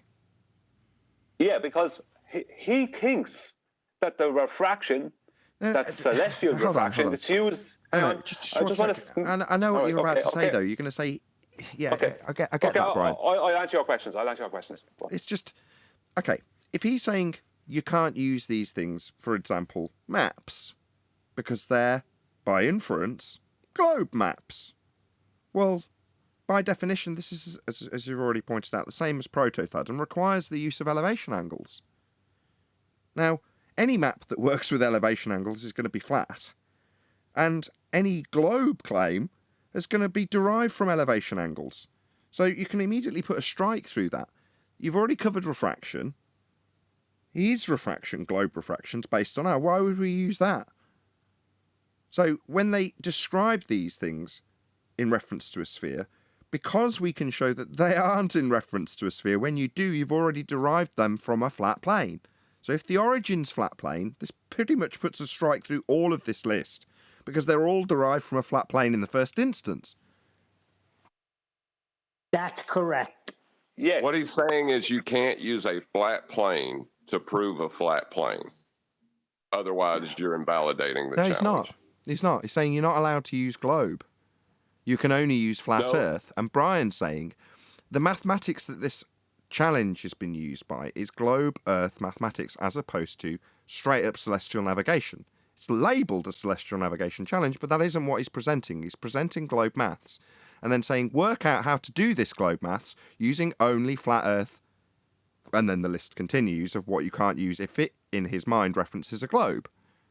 But the starting point, and I've said this all along for about a month, his challenge itself required a flat Earth angle measurement in the first instance. We've been saying it for more than a month.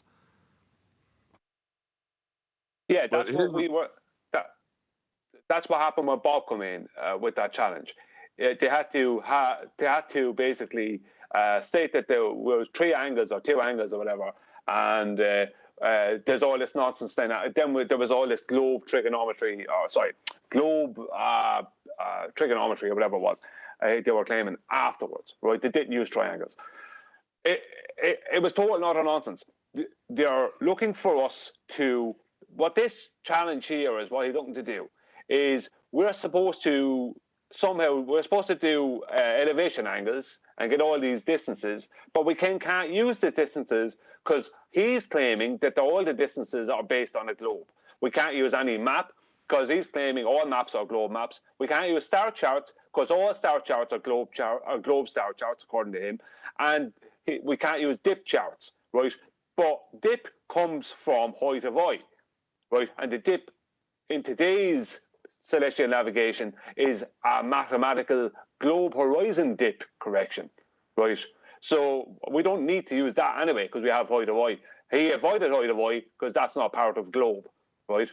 Yet it is used all the time in real world celestial navigation. But what he's trying to do is claim all these things as globe things and say all you can do is get your elevation angles, but you're not even allowed to come up with any distance because that would be a globe distance. You can't use a map because that's a globe map. You can't use star charts because there's a globe star chart. Yeah, I got all that. I got all that, Brian. So he's trying to superimpose that what he's claiming are universally globe only, like a star chart. Well, yeah, again, for over a month we've been pointing out, no, those things are derived from a flat plane. So it doesn't matter if it's the equatorial plane or the globe of the heavens over a flat plane. It makes no difference. His globe that he thinks is part of this list to exclude it from use isn't spherical. It's derived from a flat plane, immediately eradicating it from this list. Because if he says, well, you can't use those star charts, they're globe star charts. No, they're not. They've come from the first place from a flat plane with elevation angle measurements. So you might be under the misapprehension that this is globe, but your globe was derived from a flat plane, my friend. So to exclude it on the basis that it's not flat Earth because it's a star chart and you think it's only in relation to a globe, you don't understand how your globe's been developed then, do you? And it's a useful opportunity for me to point that out to him, isn't it? That's the semantics of the game. Rufy was challenging me this a few weeks ago. And I says, it's pointless doing it because it's a semantical challenge. And that's all you're going to be arguing. And the reality is the maps, they're going to claim it's a Mercator projection of a sphere. So you can't use that, even though, and that's what they're trying to do, get you to go to that, and they'll pick a hole in something and say that's ball Earth. Well, what does semantics mean? Good answer is just that last bit is what John stumbled on months ago. Fundamentally, it's all derived first off of a flat plane. So they can build whatever model they want, like when that guy come in with his pyramids or whatever. You can construct it into a model, that data afterwards, but all of that data is taken off of a flat plane. Every argument, every claim made, every time we communicate with each other is based on semantics, which means the definitions of words. Rufy said definitions are utterly fucking meaningless. That's all you need to know, folks. We're dealing with abject retards, Dunning-Kruger clinical level. They are out of their fucking minds. Well, the plot thickens. Sorry. Plot thickens. Yeah, plot thickens. Because we come down here to. Sorry, I thought you were finished, Kiwi. The plot thickens with crayons that they're gonna munch? Is that how the plot thickens? Well, brass neck. Let's talk about the plot thickens from a brass neck point of view, right? As in a cheeky point of view from MC Toon alone. If you look here, it says, Judge. MC Toon is the primary judge. So this whole thing primarily is judged by MC Toon. He's going to judge whether or not. Right? How can he judge anything? He's a booger eater. He's established booger eater. He doesn't know what science is. He doesn't know what logic is. He doesn't know what geometry is. And he can't trig to save his life. How can he be a judge of anything except booger eating contests? Correction. He's the primary judge, according to him. He's a primary booger eater. I already established that. Yeah. Why does he still have a channel? Well, but go on, Brian. Yeah. Booger eating is very popular these days. Look, he says after this, right, MC Toon is the primary judge, right? Arbitration. Should an entry be submitted but rejected by the judge, that's him, and this rejection not accepted by the submitter, right? A panel of 3 experts shall be named in accordance with the legit challenge framework specification, version 0.9b, section 5.1. See his website. Each judge, right, these are the 3 judges, I say, must be qualified in one of the following ways. Professional ship navigator with at least 5 years of navigation experience and currently employed as a ship navigator. Professional celestial navigation educator with at least 5 years of educational experience and currently teaching celestial navigation at least once a year, right? Judges must be able to provide verification of their qualifications. So if come on. Well, let's end this. Okay, I'm just showing how ridiculous his challenge is. I'm just showing how it's purely based around him. I'm grateful he didn't even know how to spell sextant 4 weeks ago. This fucking clown. I'm grateful you You showed didn't it, know how Brian, to 'cause spell this is a joke. Dude, listen, MC Booger Eater, and you dumb fuck baltards. You can't even admit the existence of sextants. You fucking idiots. Are you tracking with me? Yeah. You must deny the very existence of sextants. They measure elevation angles. Elevation angles only come from a horizontal plane, you dumb fucks. Indeed. Thank you. A pleasure. And with that, I'm going to say another huge, massive, enormous thank you to both Discord and G Plus panels for making today's after show possible. And of course, a massive thank you to all of you in either Nathan Oakley 1980 or Nathan Oakley Premiering streams, hopefully smashing the super chat, liking, commenting, sharing, subscribing, joining as a Nathan Oakley 1980 channel member, and all that good stuff. I've been Nathan Oakley, and I will see you all in the next video.